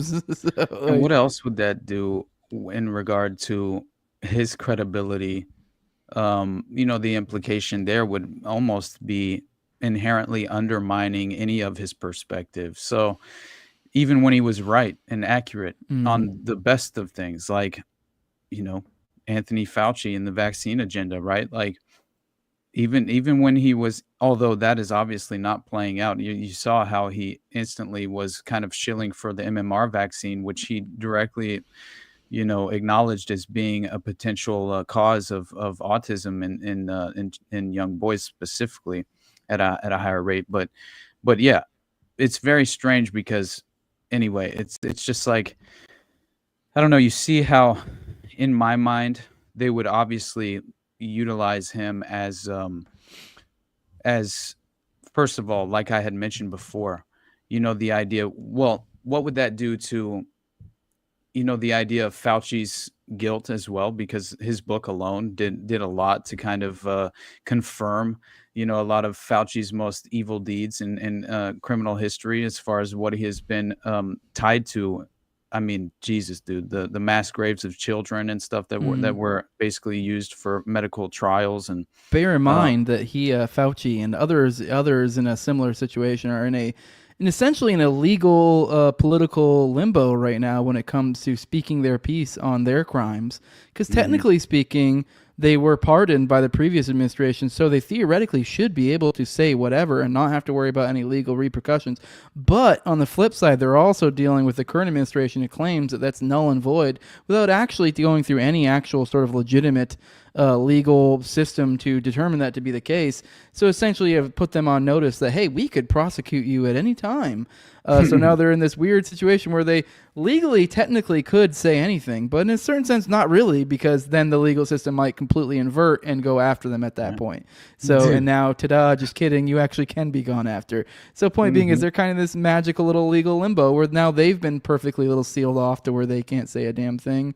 And now it keeps on moving. Someone mentioned something about the JC, actually. The new narrative network has been successful in a big way when it comes to reestablishing trust with the American right. Yeah, this is where you get all the most transparent administration there ever has been. I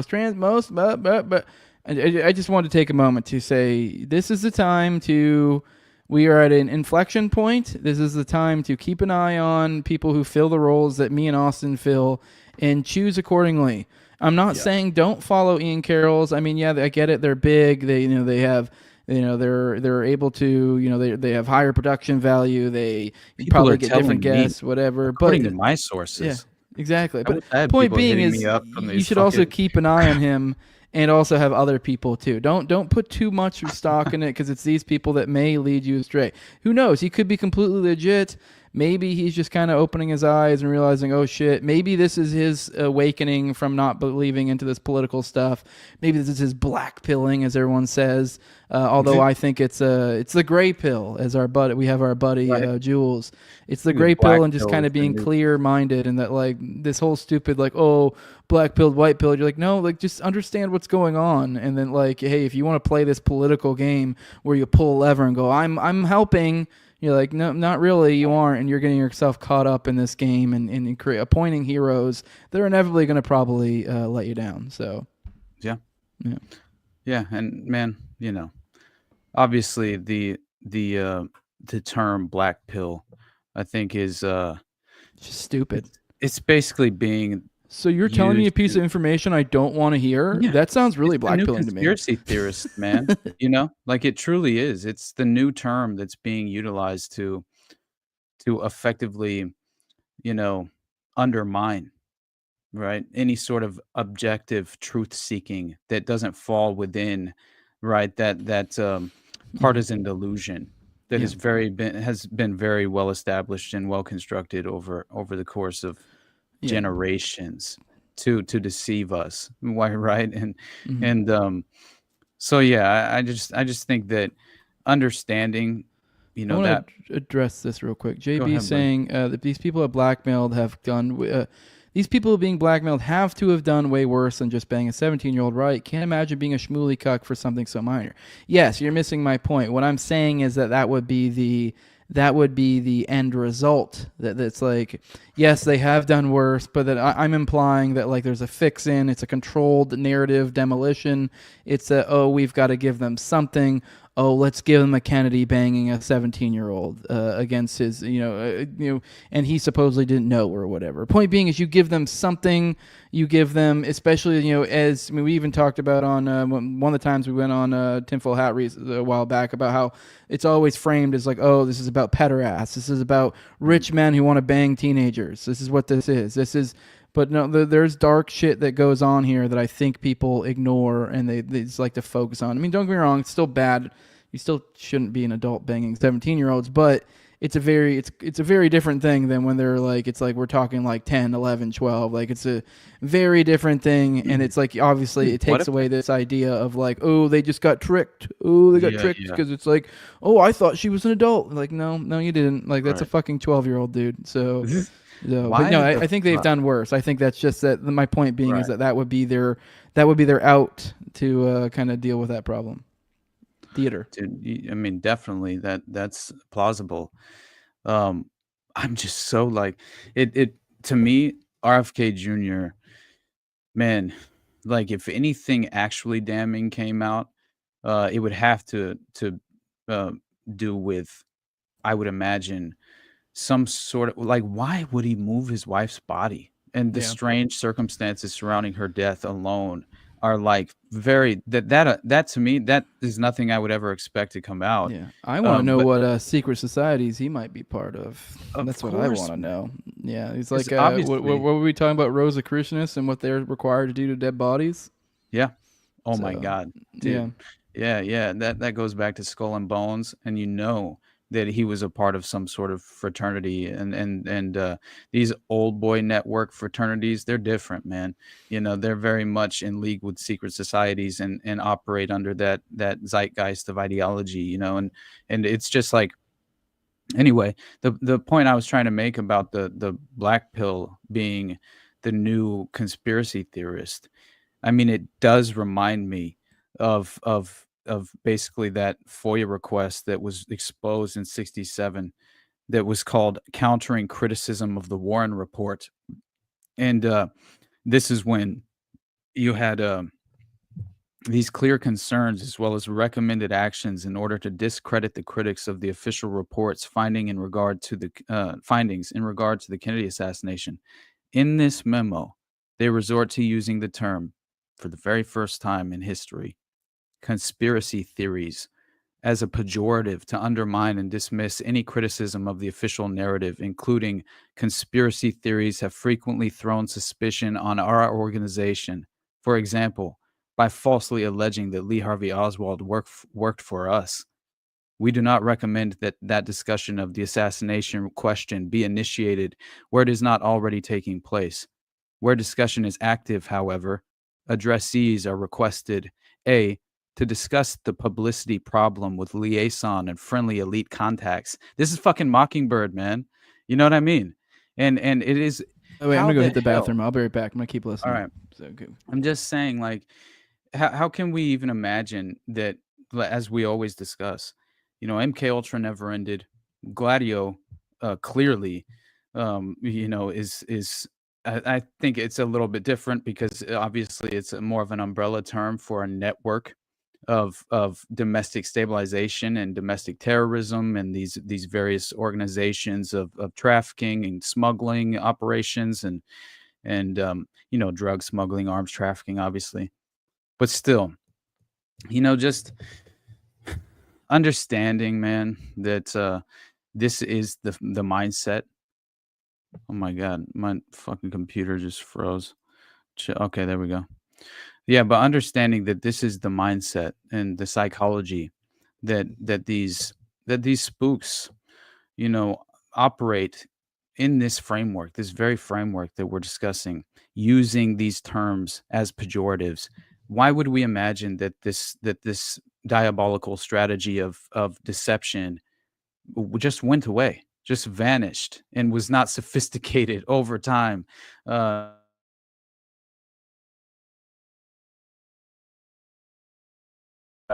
In many different ways, to where they could achieve the kind of just what seems to be the ultimate level of manipulation psychologically. And so for me, I think we're in an environment, of course, oversaturated with these mockingbird assets that obviously are manipulating our minds and distorting the very reality that we're embracing. Am I here still? Like my shit is freezing up right now, guys. So give me a second. There we go. I'm back. Jose, save me, bro. My I don't know what just happened. I froze up 2 different times. But still, yeah, I think it's important to make that connection that the black pill is the new pejorative, being leveraged against the dissenting opinions. You know what I mean? And holy shit, what is happening to my connection right now? This is absolutely Hey, crazy. you work just fine for me. So I mean, Are you hearing me? Can you see me? I'm hearing you fine. Dude, I'm frozen on my end, so I just mean, give I'm me a seeing you second. fine. I was just watching. You did have like you froze up for a second, but the audio didn't go out. So whatever. Okay. Yeah, Okay, man, like, who shit. cares? Now I'm back. Yeah. What the fuck is going on, brother? Anyway, Well, whatever. brother, we're an hour and a half. We've meandered around the RFK position. I think we've covered 1 out of 3 of the titled things. I don't know if you want to, Son of at a least hit bitch. those, so we don't have to change the title, or you can One change of that later. 3. Oh man. What the hell did I name this thing anyway? I don't know Uh, why. Yeah, we used to when we yeah. first started doing these. We used to just fucking like call it the morning dump, kind of like what we do with Already Dead, and then title it later. Yeah, But it might be a good idea to do that again. I don't know. I honestly, like I think we should keep naming them beforehand. Okay. At least It's for good these for ones, and promotional then whatever reasons. you change it later. So whatever. That makes sense. Yeah, I pretty much always nail it. I think I've had to change it like once. You bastard. Hey man. Hey, it's a skill you learn. Maybe maybe Wow. one of these days I'll be able to do 5-hour fucking documentaries. Stop But it, dude. I just can't help myself. Occasionally, I'll get to spiraling accidentally on what do we certain. have on the war side of things? I mean, we have Yeah. really, it's like Israel's bombing everywhere is really what it comes down to. We're still bombing Yemen. We did some Israel did some wild shit in fucking Lebanon. That So like crazy, they man. fucking just straight up murked a bunch of aid workers. Peacekeepers, yeah. Like literally, it seems like targeted assassination with perhaps even torture. It seems there's implications. So Yep. that one's kind of fucking wild. But yeah, it just is kind of, as I've said recently when I've on the show, like when we normally at the beginning cover foreign policy, I've been telling them like, hey, you'll probably get less of that because we're at that like phase of things where it's just like 30 dead here, 70 dead there, 40 dead here, 20 dead here. And it's just like so soul crushing. But like, yes, we will tell you when there is like meaningful. I mean, not that any of that isn't meaningful, but it's a very different thing than when like actual like changes are happening. So in the realm of changing, I mean, there is stuff. We did threaten Iran to bomb recently, so I feel like that's probably worthwhile mentioning. And I also think probably in the realm of foreign policy, maybe also talking about the, I guess there was more stuff about them telling students to self-deport, whatever the fuck that means. Right. So I guess there's more in the realm of they're trying to fucking go after the First Amendment more. So I mean, I don't know. I've been very concerned about that. I know you have too. So, and then also on the Gaza side of things, I guess recently there was 436 killed in one day, and only 7 of them were Hamas. So that's worthwhile mentioning too. That's just so so you get an crazy. idea of the kind of ratio of innocent to. And they were initially, when they reported on that, they were, we killed this many terrorists. But that's just how this game is played. You're told terrorists, but when you look into it, you're like, okay, I guess it depends on how you want to fucking define a terrorist. If by a terrorist you mean a fucking 3-year-old riding around on his tricycle, sure. I guess that's a terrorist then, I guess, if we're going to define it that way. These doctors in Gaza, like an American doctor as well, blowing the whistle, claiming these that it's basically a legitimate policy as far as Is that targeting. like the third one or something, or am I living in Groundhog Day where I just keep seeing the same story? I feel like I'm losing my mind, or is it just different? Is it just different soldiers whistleblowing? Whistleblowers. Yeah, okay, because it's the same thing every time. It's like every time it's like, yep, it's me. Fucking Sinwar saying that. Yep, I'm also corroborating that. We got like multiple Palestinians in every fucking unit to just use as fucking cannon fodder, essentially. So. Yeah, and also that the medical facilities basically are being overrun with Palestinian children who have been shot in the head, which is a pattern that is also consistently, reemerging. Yep. And so targeting that's what children I'm is seeing. what they're saying. Yeah. They're saying it looks like children are being targeted, not just hit, targeted. It seems to be the implication. Exactly, man. So, yeah. Which that alone, but with all the, just with all the very aggressive messaging toward Iran, the war drums beating. Obviously, once again, you have this insane B-2, these right here, B-2 bombers. Trump threatens Iran with bombing if nuclear. Like There you go. he's made implications multiple times now. He explicitly is right here. I mean, this is all we really need to read out of this piece. We don't need to read the whole piece, but it says if they don't make a deal, this is on Sunday. He said there will be a bombing. This is Trump. It will be bombing the likes of which they have never seen before, Trump told NBC News in a phone interview. And this is if they don't come to the table on a nuclear deal for their civilian nuclear thing. Bear in mind, we just had Tulsi Gabbard tell Congress for the umpteenth time, every fucking time it comes around, they ask the director of national intelligence this question. Hey, is Iran developing nuclear weapons? They go, nope, we got our fucking spooks on it. And it seems like, nope, they're still not making nuclear weapons. But Exactly. But yet we got to fucking bomb them if they don't come to the table for their civilian nuclear program, which is civilian. It's not weaponized. So, And all American intelligence, as you said, have consistently reconfirmed that there is no, active policy of enriching uranium and attempting to manufacture a nuclear weapon. So like that alone is just like hilarious as a pretext. It's Netanyahu's playbook all day long. He's been trying to do this for how long? Presenting fake, images, intelligence photographs and shit of like nuclear facilities in Iran. And really all this is going to do is facilitate an actual direct military involvement between the US and Iran on behalf of Israel. I mean, is that not what's going to happen? I don't know. It's hard not to see it that way, especially when you see coming off the heels of this is right, these strategic bombers, these B-2 bombers being strategically put in place on Diego Garcia, this island in the Indian Ocean, which is a strategic hub for operations in the Middle East, obviously, and would be key for any sort of U.S. Bombing campaign in Iran. So as far as that is being confirmed, that all of these B-2 bombers have now been, have landed on the strategic hub. So I think that it's important, to at least kind of acknowledge the fact that we're headed in the wrong direction, in more terms important than ever to keep an eye on who you're listening to. Because I mean, there's going to be a lot of these narrative people narrative agents you've listened to for a long time. You've probably gotten used to that, here soon, if things get wild here, are really probably not going to have much to say about this. So just keep an eye out, because this is not good. Not good at all. I mean, keep in mind, too, this is in response to recently. This is a follow-up, because we recently... Literally, we're just kind of making it worse every time. It was, what was it, like a few weeks ago, maybe we talked about this, that they said that they were, he implied that it could be bad if they don't come to the table. So that, literally, it's been like 3 or 4 or more increasingly stronger and stronger threats, bordering on whether you would even consider a threat from the start. But it's been progressively, we're at the point where like, no, literally we're going to bomb you if you don't. And then every single time Iran has kind of responded with those sort of statements being made by them that like kind of like, hey, we see what this is. You can't just talk to us like this and then expect us to come to you in any sort of good faith way. Right.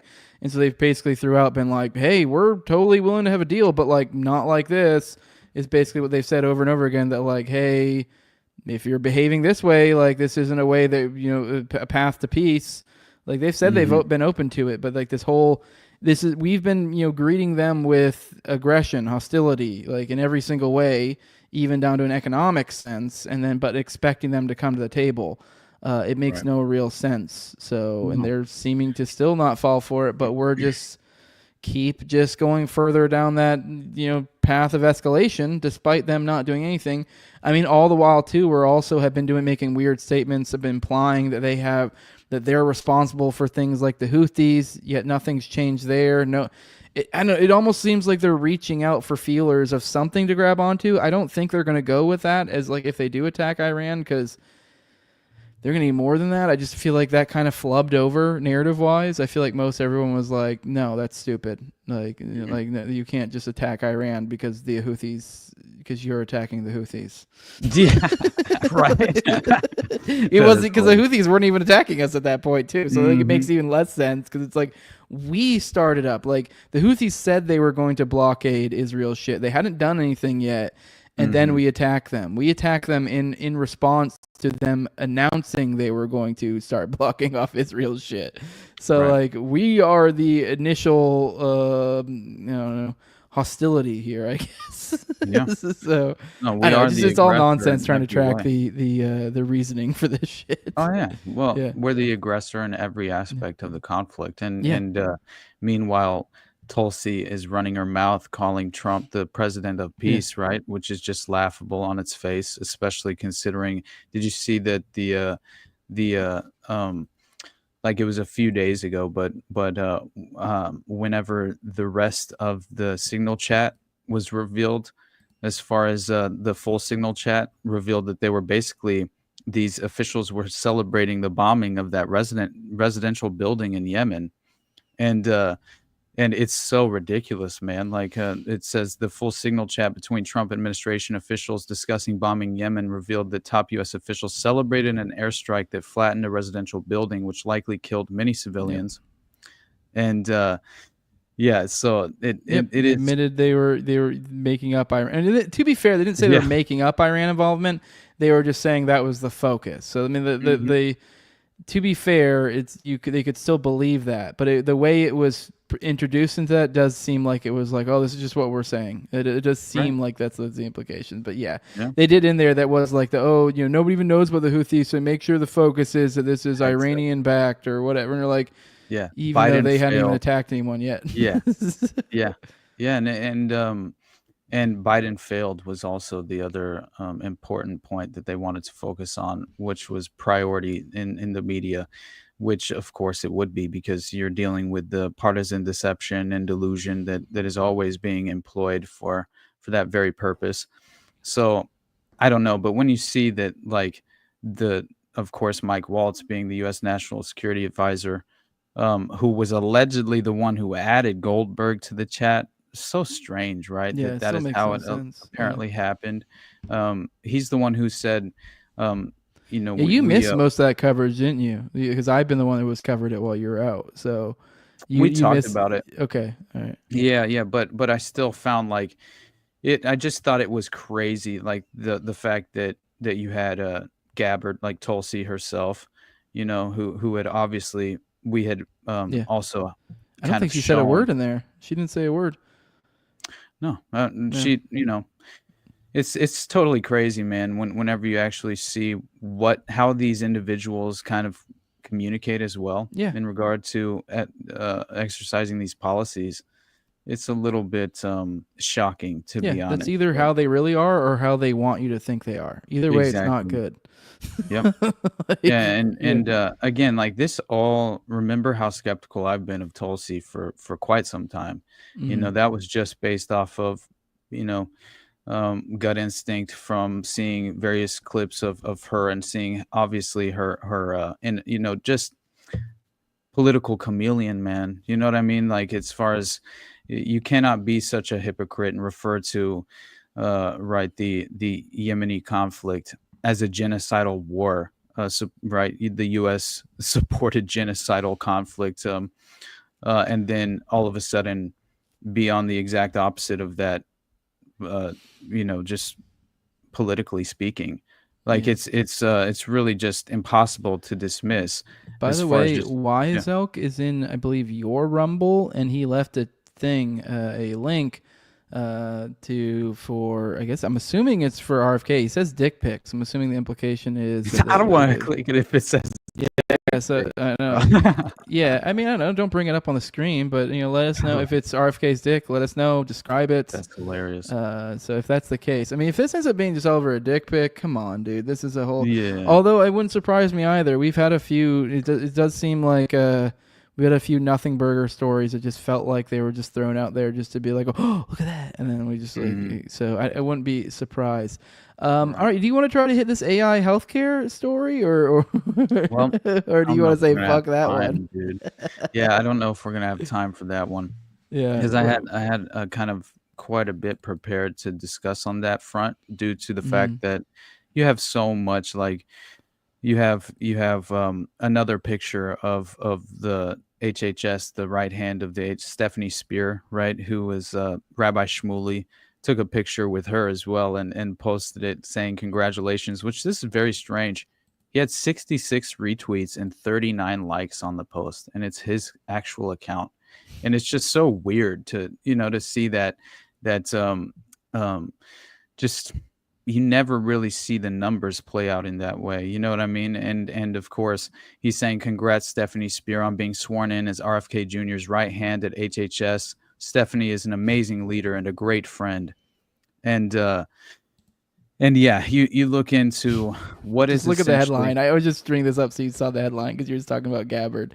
Gabbard calls Trump president of peace despite Yemen bombing campaign support for Gaza slaughter. So I just thought that was worthwhile since you're like, oh yeah, talking about her. Yeah, that's who she is. Yep. She's Trump's a president of peace. This is the president of peace, people. So but go on. Yeah, and meanwhile, you can pull up that video once again of her being confronted by Derek Bros about her connection to the World Economic Forum Future Global Leaders Program. And that, again, I don't know, man. I don't know how you can go through that. It's an actual course that you take that has curriculum involved with it. And you know what I mean? It's not like the implication was that they just put her name on a list. Like, that's not how it works. As much as people actually would have you believe that is, it's that simple, but that's an oversimplification because they want you to dismiss it once again at face value and not at least like dig into the special interest playing out. And I think that that's the issue here. So Tulsi, we should never have trusted Tulsi. I think that she pretty much sold her soul once she couldn't attain the political power in her own right. And if not before that, I mean, I don't even know how human compromise really works at the political level in regard to the gatekeepers and how it, can you actually achieve a successful election and not be propped up and kind of initiated into this what the shadow government, which it very much seems that way. I don't know. Who knows? Thomas Massey seems to be making it happen, right, to some extent. So I guess it's possible. And we can always point to Ron Paul, who refused to take special interest money, and everything. But yeah. Anyway, it's just at this point.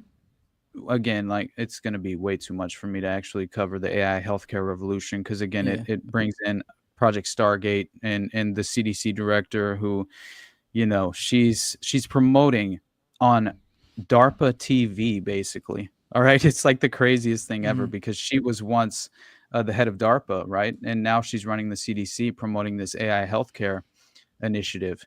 And it's Susan Maneres.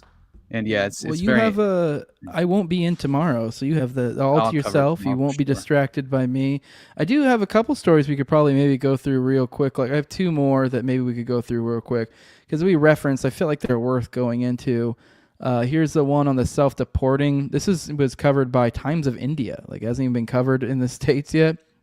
It says, I'm not going to read the whole piece, but hundreds of international students in the U.S. are getting an email from the U.S. Department of State asking them to self-deport owing to campus activism. Immigration attorneys contacted by TOI affirmed this development and added a few Indian students may also be at the receiving end of such emails for something as innocuous as sharing a social media post. So that's the long and short of it. I mean, that is really, they haven't confirmed it yet, that they've reached out. So this is pretty new. I guess there's reports from a bunch of Indian students. We haven't really heard anything else. I guess routing up this information to them that, they're being asked via email and apparently implying that they're looking over their social media. And I guess they made claims they were already going to do such things in the past. So it's not that really that crazy to think that they were or that they are. So yeah, it's just kind of wild that that's where we're at now. It looks like they're probably fucking going through random fucking foreigner social media, and anything that they decide is considered political against Israel seems to be that's the case. So anti-Semitism is the justification. We already discussed this. It's the violation pretext. It's like that. It really is just infringing upon and violating our inherent rights. So, and by the way, on that same note, Trump floating that idea of American citizens being sent to El Salvadorian prisons. Yeah, dude, that's crazy. Dude, you know what I mean? I'm telling you, this is a for one, it's like one of those spots. If you're placing your foot in the sand or putting your foot at the line of like, no, not to American citizens, it's like it just seems like a weaker position to hold, and it's also just like such a. They're going to find something that somehow applies to citizens, and they find some sort of way for you to justify it.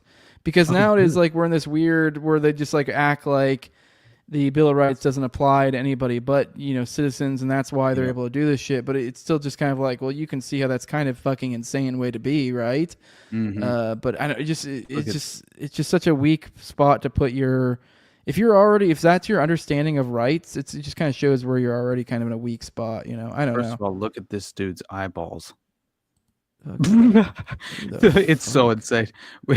He looks like a fish.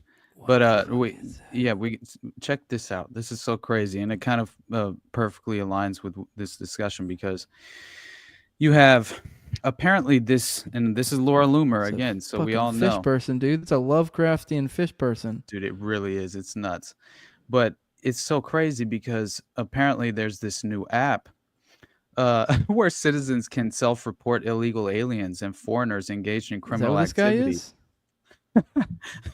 And get paid in crypto. Report for on doing your neighbors, eat the fish food, live in the pod.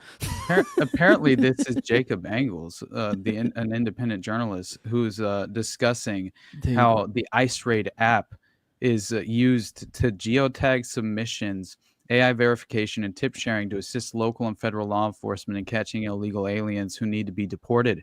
Dude, this is what crowdsourced. These are two great examples of the reliability. These are two great examples in the reliability of physiognomy is what these are. Exactly, man. Like they truly are. This is the funniest thing.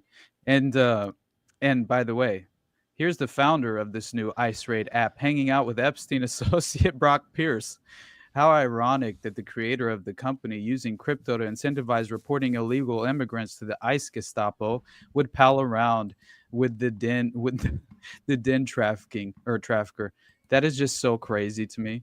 So we're going to have to pull up Brock Pierce and his connections to the network. That would be a fun thing to cover, I think. But listen to this because this is, again, this is also very much a pretext in regard to this kind of messaging surrounding the immigration crisis. I think don't ever let a good crisis go to waste, as they say. And so that's what they'll inevitably, manufacture is a crisis to then, of course, generate their perfect solution. And so, yeah, I think this fish person has something to do with it. Tom Homan and Marco Rubio are doing a great job, but also there's a lot of investigative journalists out there and people who are, kind of like internet sleuths who also are finding information that these vetters at the government level, at the intel level in these agencies should be finding, but they're not finding. And so I find this app to be rather interesting, and you reported on it. And so I wanted you to come on my show and talk about it because now it's kind of like a crowdsource approach on the blockchain. Right? You can actually earn cryptocurrency. It's really cool. Guys. You can actually earn cryptocurrency for sending in incentivize. Dude, this is crazy. Honestly, it's like some North Korean shit. Like tell on your neighbor just because they're potentially an illegal alien. Fuck are you hey looking man, at? hey, I'm over here, bro. It's so crazy. All right, but I gotta go. I don't know if you want to keep playing this. I don't know if there's anything else meaningful there. I think it's just look at this fucking freak. Basically, you ready to get out of here though? Yeah, let's get the fuck out of Yeah, here. I mean, you buddy. can stick around if you want. You can do another No, I have hour. I too mean, I'm much sure the to do people will today. love that. I have too much to do today, and I'll be back in the morning, so Yeah, we'll cover a lot okay. more. But Hell yeah, I'll be anyway, back Wednesday. So Daddy will be back Wednesday. Don't worry, fellas. So hell yeah, brother. All right, well, and then yeah, tomorrow, already dead, of course. So hell yeah. and just quick promo for myself, like I said, going on Big Truth today at 4 my time Pacific Standard, and then Wednesday, Forbidden Knowledge. I believe I'm going on with him as well. I think that's Wednesday, and then on Friday, Monica. You're gonna have to Perez. start getting more exclusive. Bro, my I overschedule myself a Yeah, little too you often. you're too. sometimes. You need to learn to say no or just not respond. Can't That's say a no. skill that I you're have gonna a have to learn. problem. Hey, I'm telling you, you're, man. you're gonna get to the point, dude. I will tell you, you should hit up Monica. I meant to follow up with her. I asked her about coming on the morning dump one of these days, and she said Tuesday would be the next day, and then I never followed up with her. So that's tomorrow. Oh. You should totally DM her and be like, "Hey, Jose said you're usually available. If you're still available, you should pop in Shit. tomorrow." So you could do it with you could That'll be do fun. morning dump with her one of these days. So, but do you get all your plugs out, or you want anything else? Those are just kind of the upcoming interviews I have this Mhm. week, and other than that, you guys know Patreon / the Underclass Podcast, basically the best place to support me, and yeah, I'll have another whatever this is dropping today, so that's episode 9, I believe, and yeah, beyond that, guys, I am behind on my solo project. I'm trying so hard, but I just don't want to rush things either. And again, as I said, I overscheduled myself, so it's just going to take me a little bit longer to finally get this thing through the pipeline. But I'm going to have to figure out a better, more delicate balance with how I'm kind of approaching my process with everything that's going on right now. So I Your think that delicate alone, balance will have to be from now on when someone says, "Hey, Austin, can you come on my show?" You go, "Let's go see how many followers they have. Let's go see how big their YouTube channel is. Let's go." Not just yes to everybody. You can't be the yes Dude, man because you'll be worn thin and not producing any of your own content. It's basically what is happening to me. So yeah, I'm going to pivot back to what got me here and try and prioritize, my solo project getting completed. So that is my goal. I'm gonna be kind of again balancing a lot this week, but yeah, we'll be making some significant headway in the near future. But beyond that, man, nothing but love. You guys know this. I'll catch you in the morning. Hell yeah, dude. And keep an eye out, dude. We're doing big shit out here, guys. So definitely follow both of us. We'll be going on Jake Shields soon. Really think we're going to be going to a whole new level in the next year. Hopefully next year or so, you see a super well-oiled product, a lot more research, a lot more, I don't know, just I think it'll free us up once we get the eyes here and the money follows, and once everything's all set up, dude, we're gonna be killing it, dude. We're already killing it as it is, so only going up from here. You guys' support and followership is only gonna make this ship take off even more. But with that, make sure to follow me at on YouTube, all major art packages, Rumble as well. That's where we're at. This is the No Way Jose channel. If you want to support us without giving any money, you can like, share, subscribe, comment on any of those different given platforms. Leave a 5-star review on iTunes or Spotify. That goes a long way. I didn't leave the ad read today. I totally forgot about it. But if you guys want a product as well, you can do Nadeau Shave Co. That's a company that supports us. It's also a great product. It is better than those multi-blade cartridges you typically get. It's cheaper. It's better for your skin. It gives you a smoother shave. It's kind of a no-brainer. It's from a company that doesn't hate your guts. And on top of all that, you can use Jose at checkout for 10% off. And then, if you do want to support the show, just directly support the show, cash is king, baby. And patreon.com/NoWayJose2020. That's the place to do it. Shooting for 1 to 2 episodes behind the paywall week these days. So, and with 4 altogether. So if you're a patron, you're getting those paywalled episodes. You're getting them almost a month before the public is at this point. So you get that early stuff. You also can get the ad-free RSS feed there. And then also on top of all that, you can get the video call function on me and Austin's weekly call-in show, which is already dead, which we're doing tomorrow at 9:30 p.m. Eastern. So pop in for that, hang out with us. Those are always fun. But yeah, the highest level is my sponsors. I read them off every episode.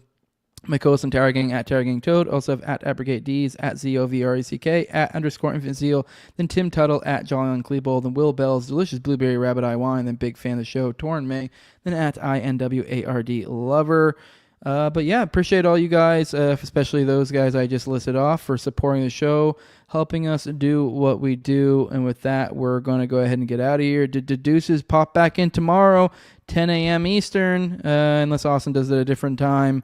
Austin will be in here on both channels, both YouTube and I guess it'll be on your Rumble too. So your Rumble, your YouTube, my Twitter. So all the different platforms it's usually at, it'll be there. And also I'll be back on Wednesday. So pop in and we'll be back tomorrow. Already dead. So with that, we're out of here. Deuces. Bye-bye.